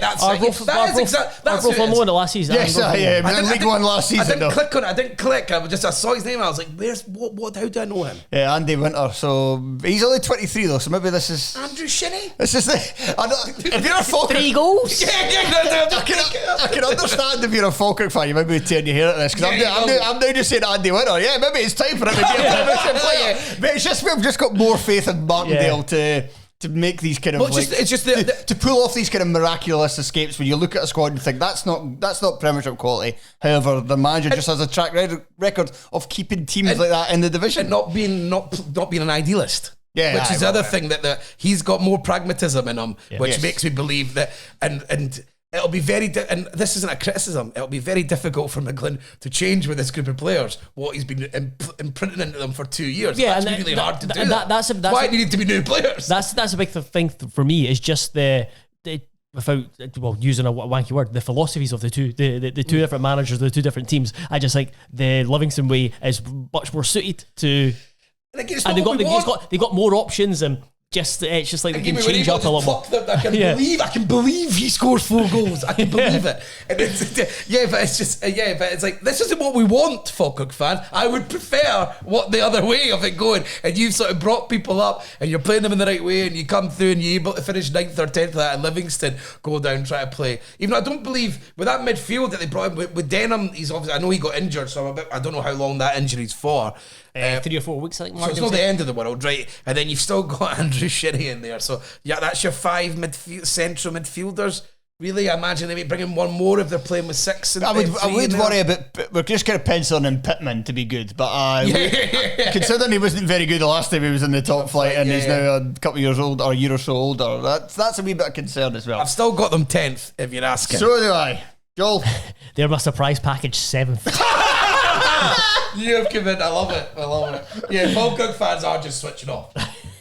Now we move on to Motherwell. Last season they finished 8th on the park. It wasn't the most interesting of campaigns. Lennon Miller provided a bright spark in what was set to be his final season at the club, and potentially Scottish football if his career goes exactly the way we hope it will go. Goodbye, Lennon. Don't come back ever unless you're 35. And excited for Hibs. But Motherwell spent a lot of it in the top half before falling off in the kind of midway point of the season before rallying a bit and finishing a comfortable mid-table in 8th. However, they did see 2 managers depart. Stuart Kitwell blamed fan abuse for driving his family and ultimately him away.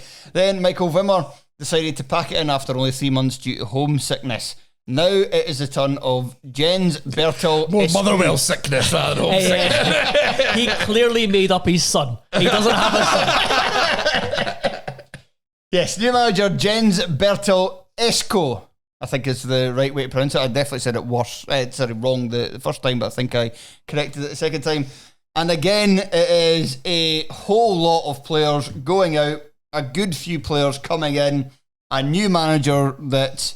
Well, we have seen Stuart Kettle before, but I've never seen this guy before, and with a new style of play as well. So, Tony, you actually you say you're going to have a lot to say about Motherwell, because I'm struggling a bit on this one because I've not seen them so far this year, and I don't know who a lot of the guys have brought in are. I've done a bit of reading and I've done a bit of research on them through Pie and Bottle and the likes, as you do, and plus it's just with Askew coming in as the manager, I'm a bit excited. I think they might be the most interesting team, but I don't know where they lie. Yeah. I don't know if they've went too far with Askew. There's what I said about Kelly as well, 3rd, 12th. It's all in play. They even more so. So Kelly and Motherwell are the 2 teams I'm most unsure about, but the Motherwell even more so.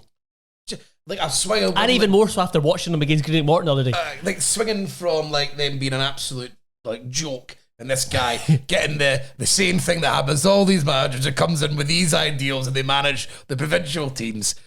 It's not going to work. But then, as I said earlier about Dundee United, I do think if I'm a Motherwell fan, I'm up for this, man. They have played fucking murder ball and all that shit for years on end. And when it's fun, it's good fun because you batter teams and people get angry, and you're noising everyone up. And that can be a fun way to play, and it's high energy. It's good to watch.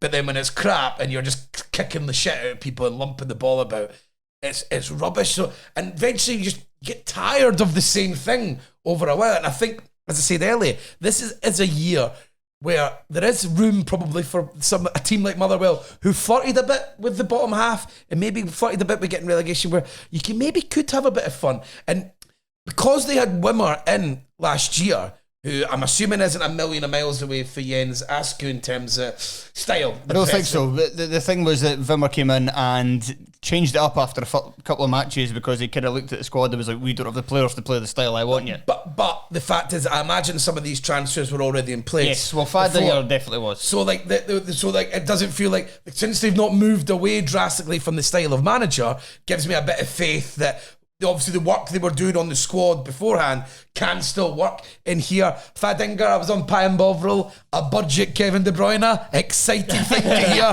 Absolutely, I was absolutely buzzing when I saw that, and I'm just excited because if they've got players like him who's a bit of a footballer, likes to play sort of these types of like defence splitting passes and maybe deep crosses, not that type of thing. And then you've got Saeed just who like looks like looks all action, really good fun. Like there's a lot to come to. Maswinishi playing out wide. It looks like a lot of the inverted's a word I saw quite a lot in here. But the right back, so Sparrow looked like a good player last season, but he'll still hug the touchline a bit more. But when Jordan McGee comes back in, that would suit that type of style if he wants to have. So I feel like they might be getting the numbers in and the players in, and with alternatives middle at the front, where it might be possible where they put it together some games and it's quite fun. And then if they can do that and they finish 8th or 7th this season, and that buys them a year to get used to this, and they've got another pre-season, then next year there might be a foundation to actually build something really, really good. And I'm convinced that if Callum Slattery stays fit, he's going to be absolutely brilliant next season. Is what is one of the best players outside the Old Firm is what I'm going to say. I've got a feeling that it might work with Slattery. I do wonder a bit on Slattery. I think he was poised to do that at the end of last season and playing in a more agricultural style of play. I think that suits him a bit more to just kind of go up and down. Whether he'll suit more kind of intricate triangles, passages of play, things like that nature, I'm not entirely certain. I'll give you the when it comes to the award season, the best player in the bottom 6. But I'm not okay. the best I'll have that. I think I have got carried away. Yes, of course. The players. Sorry, I'll let you go. We're talking about players and necessarily fitting the style of play. And Tony, you talking about kind of managers being dogmatic. I think what a lot of this kind of managers as well is when they are. So not only they have to pass out for the back, but they often you find coaches insisting on doing it with players who can't do it because they think they can coach them up to do it. Yeah. And so, Joel, I have 2 words for you, which does make me concerned about Motherwell in this new era. Liam Gordon. Yes, I watched that. He was one of the things that he was one of the players that really stood out against Greenock Morton. It was because Greenock Morton just simply let him have the ball. Yeah. And it was, to be fair to him, he played a big role in the second goal where he strided forward and tried to play a through ball. I don't think it was the intended target, and it deflected into the path of Maswinishi. To be fair to him, he played a huge part in the other goal by doing something by accident. It was hard to tell like exactly who he was going for, but you can see that. You can see the way that Motherwell want to play, and you know who's going to be massive for that is, especially if Lennon Miller goes, it's Elliot Watt, who's coming from St Johnstone. He'll be the one who drops in and take the ball. So maybe like a shorter pass rather than Gordon having to step out. So that was it. So you've seen it with Dargen watched the second goal against Greenock Morton. Just looking at it now, the McGinn, so the 2 centre backs, McGinn and I'll show you McGinn and Gordon. Look how wide they are. That's Gordon there. And there's McGinn and there's Elliot there. So that's how they want to play, is him dropping in and just playing through him. Again, he didn't set the world alight at St Johnstone by any means, but I think he was maybe behind preparation and maybe took him 6 months to get up and running. So I think he'll be a key cog, and like to look at Lungello as an attacking left back. They might try. Looks like they're going to try and push him on. And if it's Maswinishi cutting in off one of the wide areas, he looked really lively, and he was doing he had a lot of standout moments, and he is a player who I think scored a raker last week. Scored a raker and took another nice goal.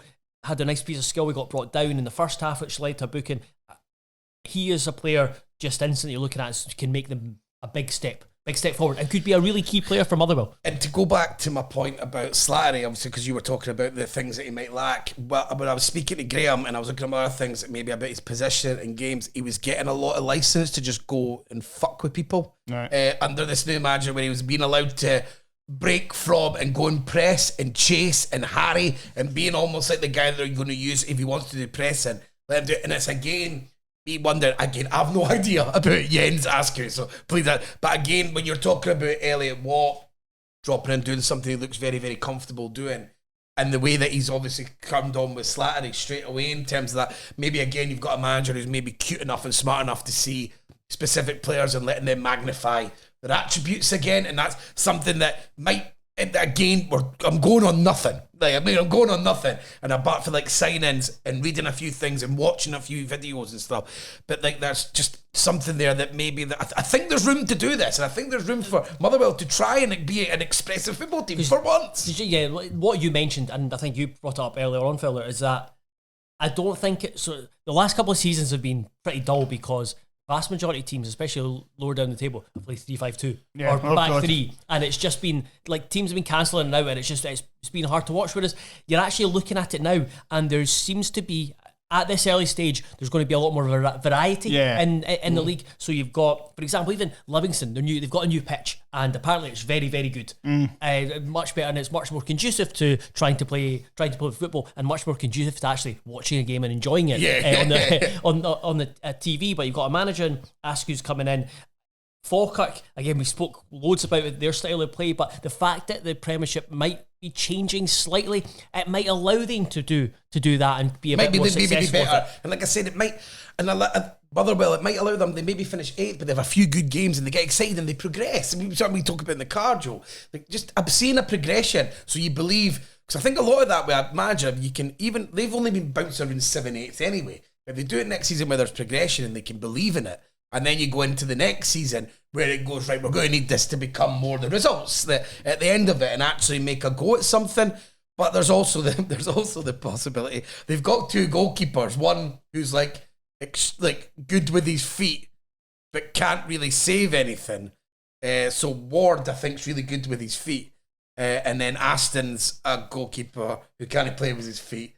But you mean Oxborough? Oxborough, yeah. Well, Aston Oxborough, yeah. I just wonder why we call him by his first name. Because I've got him in my notes. He can play with his feet. So then that's also like a confusion between people. And this is the point again that you're making is, do you start giving up the normal things that you need from players because you're thinking way out, you're thinking slightly more out of the box, and these are like how much he holds on to his principles. And how much, and there's room to do both. There's room to hold on to the key parts that really work, and then hold off on the other ones. It's about is there any sort of pragmatism in there that can help them buy them the time to build up into it. But I said, I'm really interested, and because they've signed they've got loads of attacking players. They probably do lack a striker because I think Sol has come in and he's only 19 that they've got on loan for West Brom.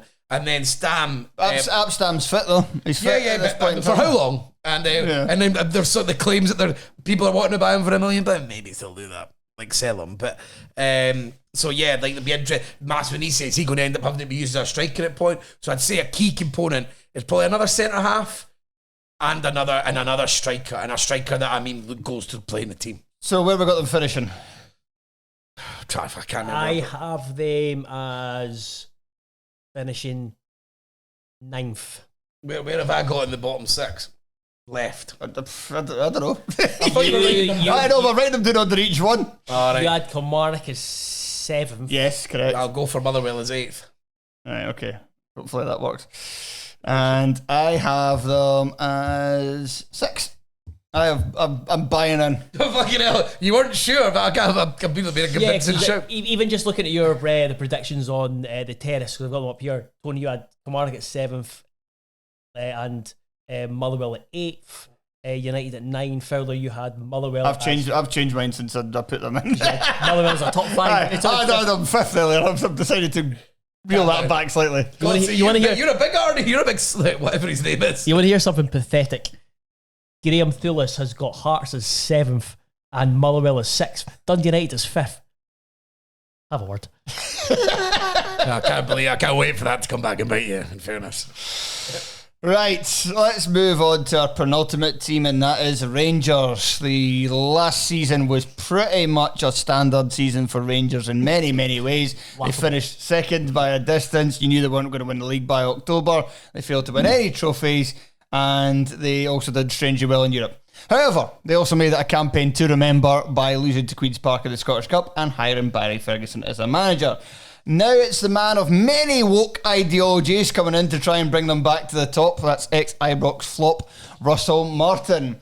He's backed by the new 49ers investors, and Rangers have reportedly spent upwards of 10 million, and that's not including the cost of signing Oscar Cortez, which they were obligated to do in the summer.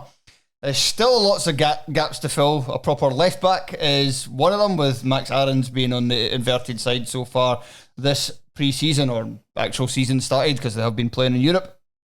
But many other players probably to go out as well. Raskin's been linked with moves away. Egaman's been linked with moves away. There's other players possibly coming in. Mikey Moore, is it, from Spurs? Is somebody that's potentially coming in. Yeah, so but 3 wingers still to come, it sounds like, in terms of that. But what have we made of what Rangers have done so far? It is hard to say with so many moving parts still going, but from what has happened so far and the business they've done, Tony, I'll go to you first. What do you make of it? They're backing the manager. They're backing exactly what he wants. I'm assuming that he's at the forefront of picking a lot of these players. I'm sure it goes through data, because as we discovered, other teams do use it.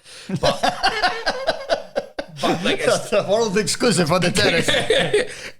But I think it's going into markets that he understands and that he wants players for.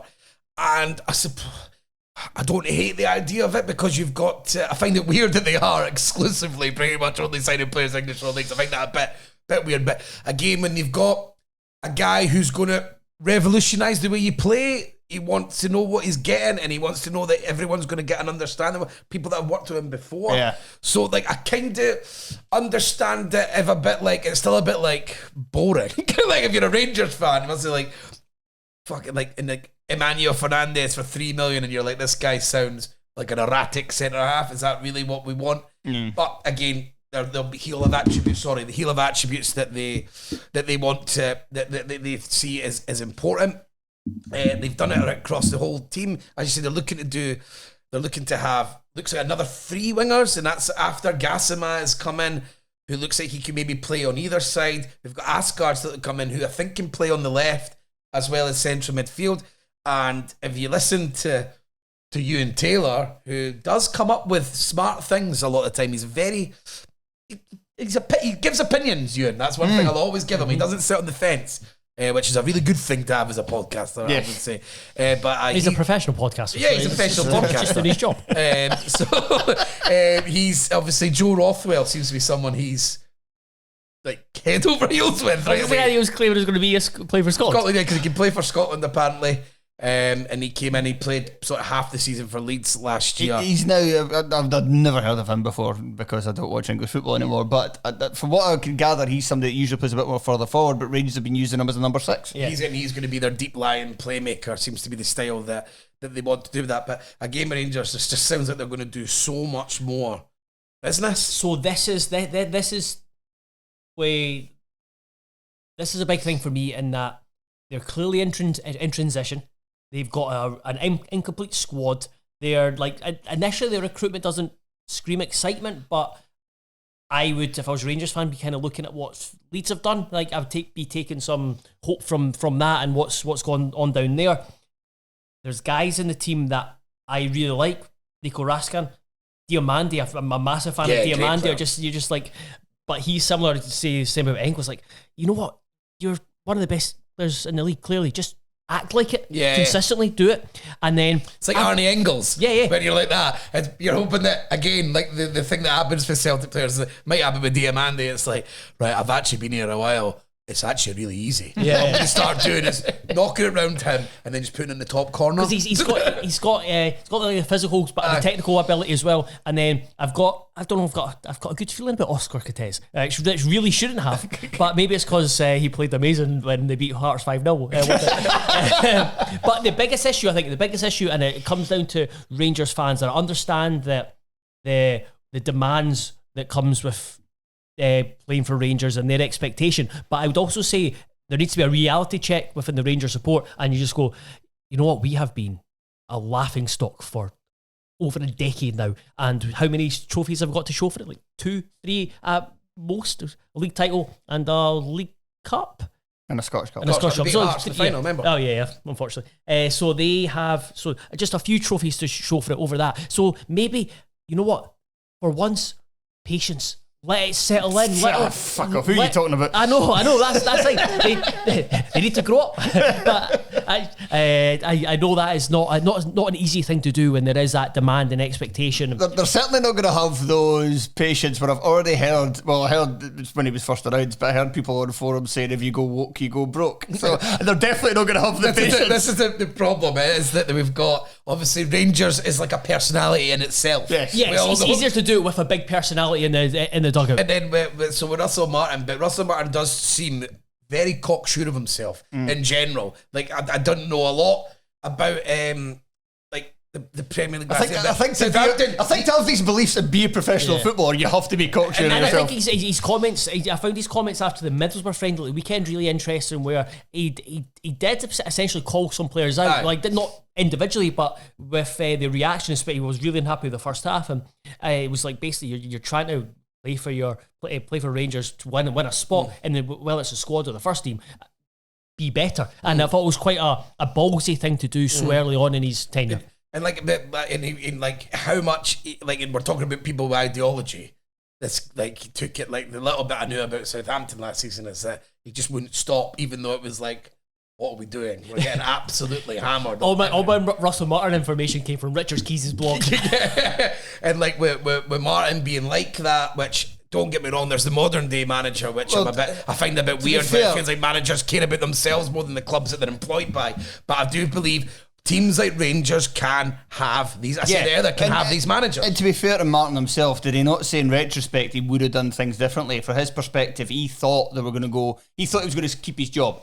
So he thought, let's just keep playing the way we're playing because we'll just go straight back down. There's no point in changing it because that'll make the players better under this system for next season. And then he got sacked. And he's like, well, if I'd known I was going to get sacked, I would have tried to be a bit more pragmatic. Sometimes it's interesting because I thought it was like kind of this new thing where managers, like, because Vincent Kompany got the Bayern Munich job off the back of being shite at Burnley and they're relegated because he like stuck to his principles and they thought, well, that's the kind of principles we need. And I worry now that managers are like, oh God, everyone keep passing. Because I can't fucking help it. The fucking pot of gold at the end of the rainbow for behaving like that. And it's like, that's not great because I want you to do well for the team that you're managing.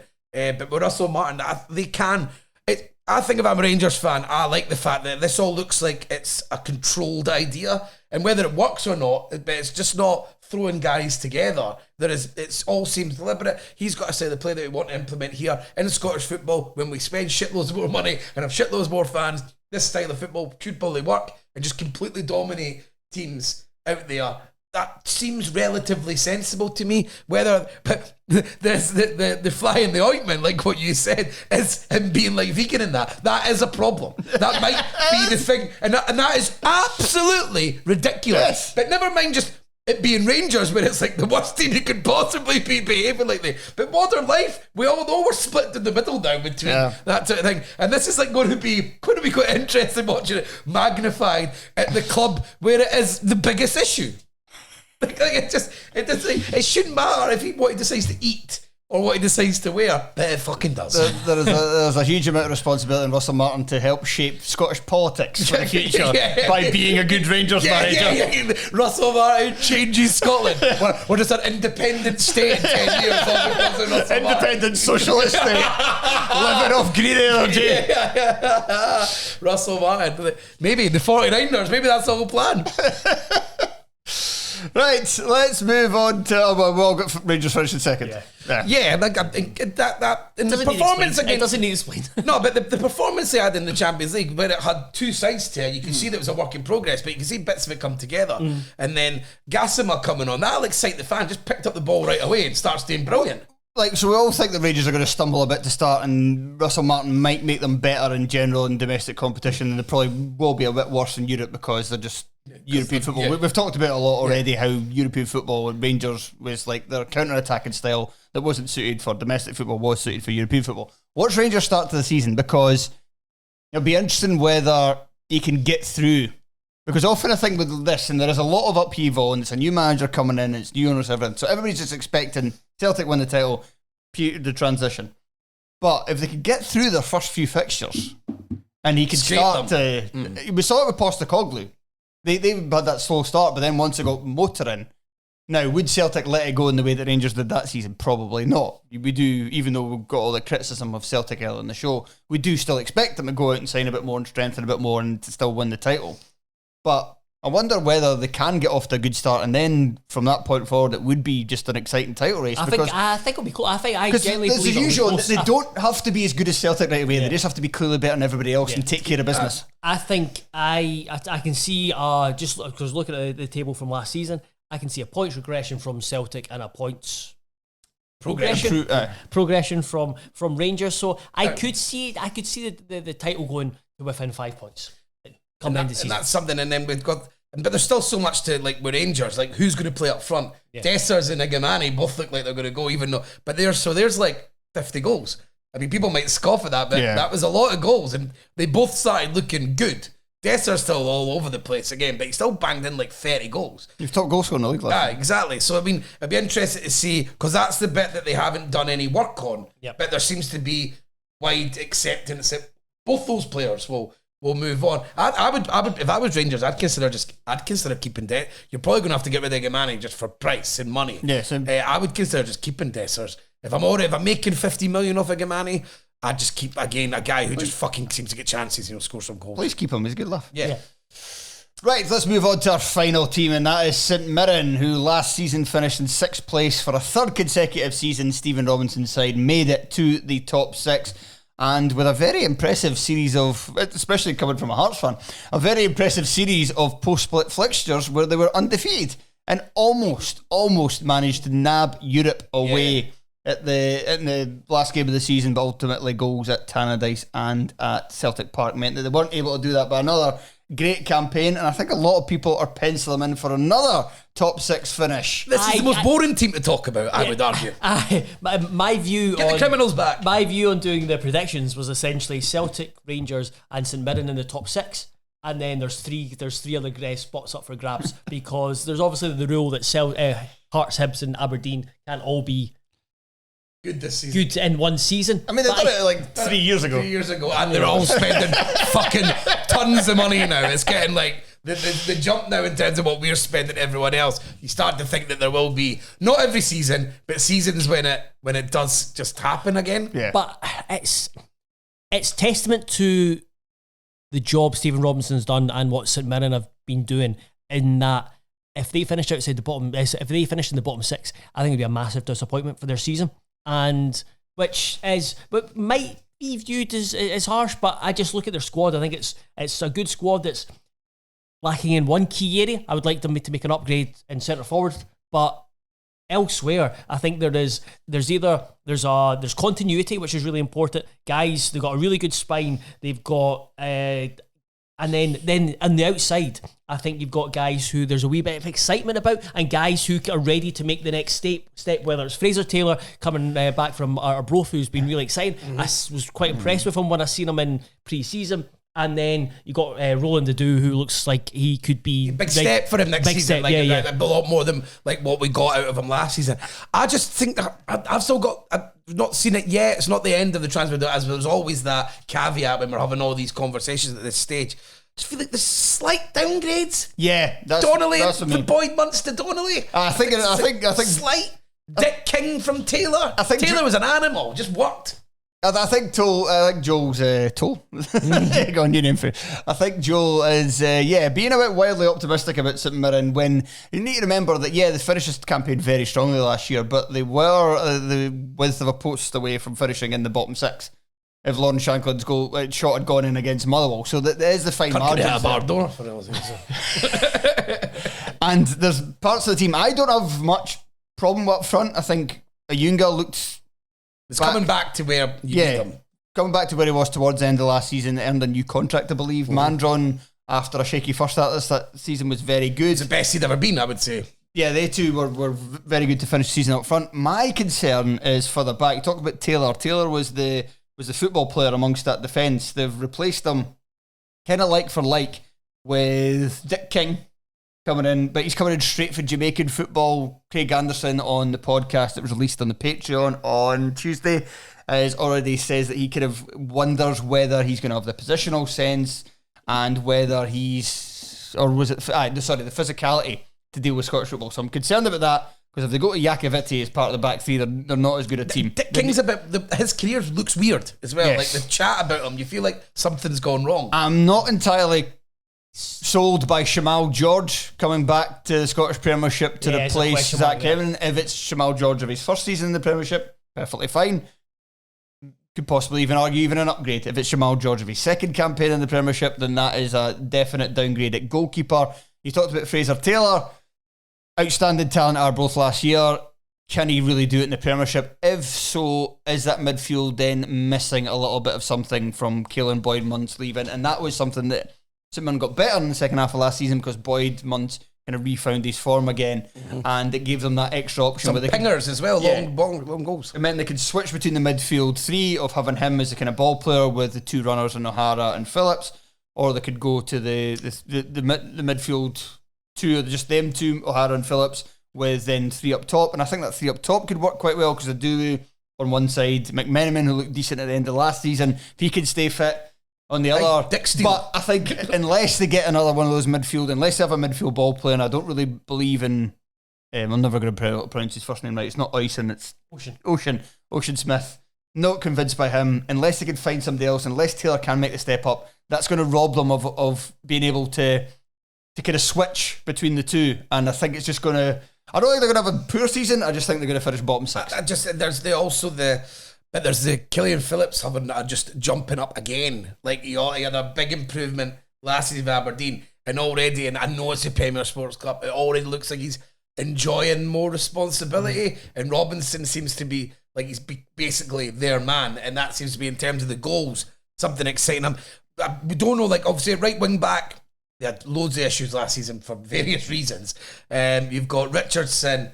That's another one actually. Yeah, sorry, Abelosi being replaced by Jayden Richardson. And they've got Sobowale, who they've just brought in from Swindon, and I think he's a right wing back or a right centre half. But I think he played 37 games for Swindon last season, so I imagine they're bringing him in to play. It certainly says, again, I'm not an expert here. I mean, I meant to be, but it's like right wing. But I think it says that I've seen conflicting reports of him being a right wing back or a centre half. Yeah, he's played both. Richardson's an interesting one, because he's an athlete. Mm-hmm. He's strong. Which Robinson he's quick. likes. Yeah, and that's where I think.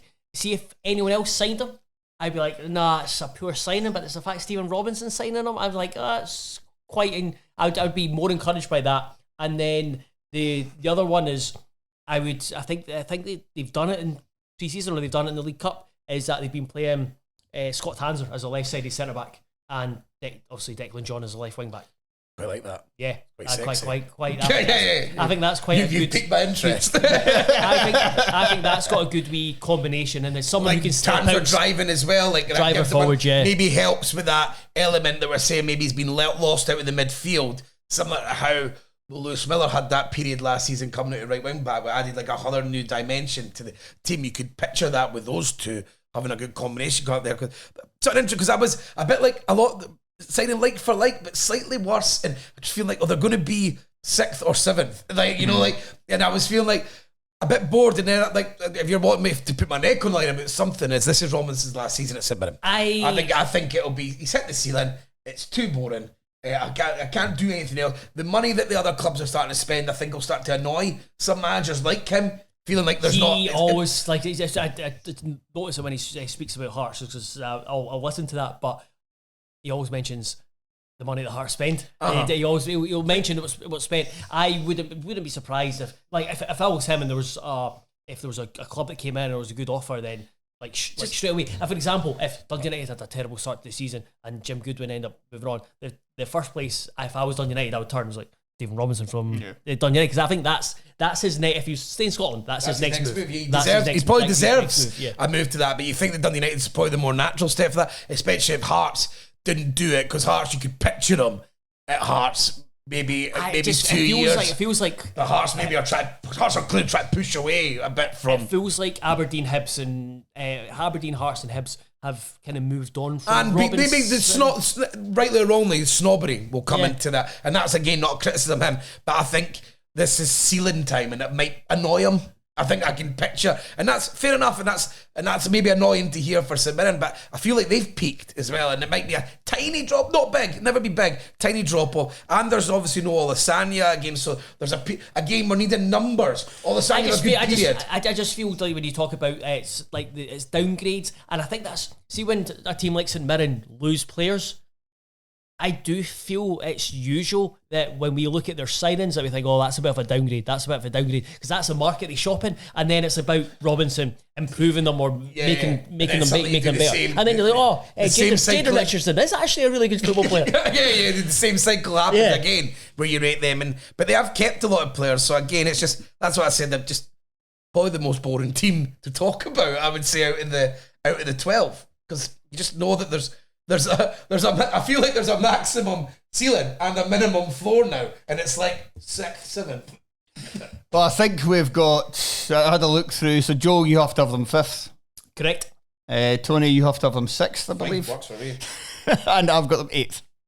But I don't think it's 8th. I don't think it'd necessarily be a bad season. And I think you look at last campaign as well. Like, that was a season where it looked like they were going to have a bit of regression and not make the top 6 for a period. They didn't start the season too well. They managed to write it, and that I've got my issues with the squad that they built this summer. He may be able to write those over the course of the campaign. Wouldn't be surprised at all.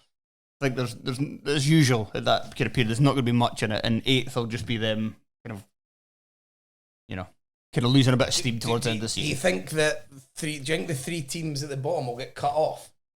Then everyone else will be quite tight. You know, like Falkirk, Livy, Dundee is essentially who I'm looking out there. That's about Livy 7. Yeah. Yeah, it's not going to happen. Just I can see a world where a couple gets cut off, but it's so difficult because we've spoken for 3 hours and we have got so much wrong already. We've got so much wrong, and we've got a month laughable. we've still got another month of the transfer window where everything could change and all that. That's why you should do like a mini review once the transfer window's shut. Like reevaluate your predictions. We could do that. We could do that. We'll do it, man. It's easier. Lighting's better here. Yes, obviously. Right, guys, I think that'll do us. There was a wee bit of stuff to edit out, but I think we've roughly done about 2 hours and 40 minutes on that. On the Telfer and Sean scale, they would probably say that's us done about right. We've done 12 teams in that time, so if you times that by 3. And the longest NordVPN read of all time. By the way, they were going back with more sponsorship for us. What an advert that was. Great, everyone likes NordVPN. It is good. More people have it. Yeah. I'm picking a VPN. It's NordVPN. Yeah. But Tony, at the end of this podcast, you've got something else to tell people about. Oh, but I thought we were going to do it as an advert, but I'll just do it now, now, and just cut out. We'll do it now. We'll put it at the top of next week's shows. Big Terrace Scottish Football Quiz is back once again in association with Innocent Gun, but this time in Edinburgh during the festival. Oh, big time. So this time we have moved it to the Stockbridge Social, which is still pretty central Edinburgh. It's probably about I would probably say it's about a 20-ish minute walk from Waverley, but you can get a bus quickly down there from just across the road. If you go onto Frederick Street or Hanover Street, you can get straight down there. It's an outdoor event, so everyone beware of that. But we've got a lot more tickets available, so a lot more people can come along to this one. And we're going to try and do it a bit differently, as it's outdoor. We might not have the same sort of technology as we did for some other ones, so we're going to add some live elements to this, which is going to be really, really fun. It's an outdoor event, but there is some cover. Yes. So I think roughly half of it's covered. Yes, so. roughly half of it. What we've done with the tickets is half are covered. Right. But that is going to be a first come, first serve. Yes, so get them quickly. So come get in there quickly.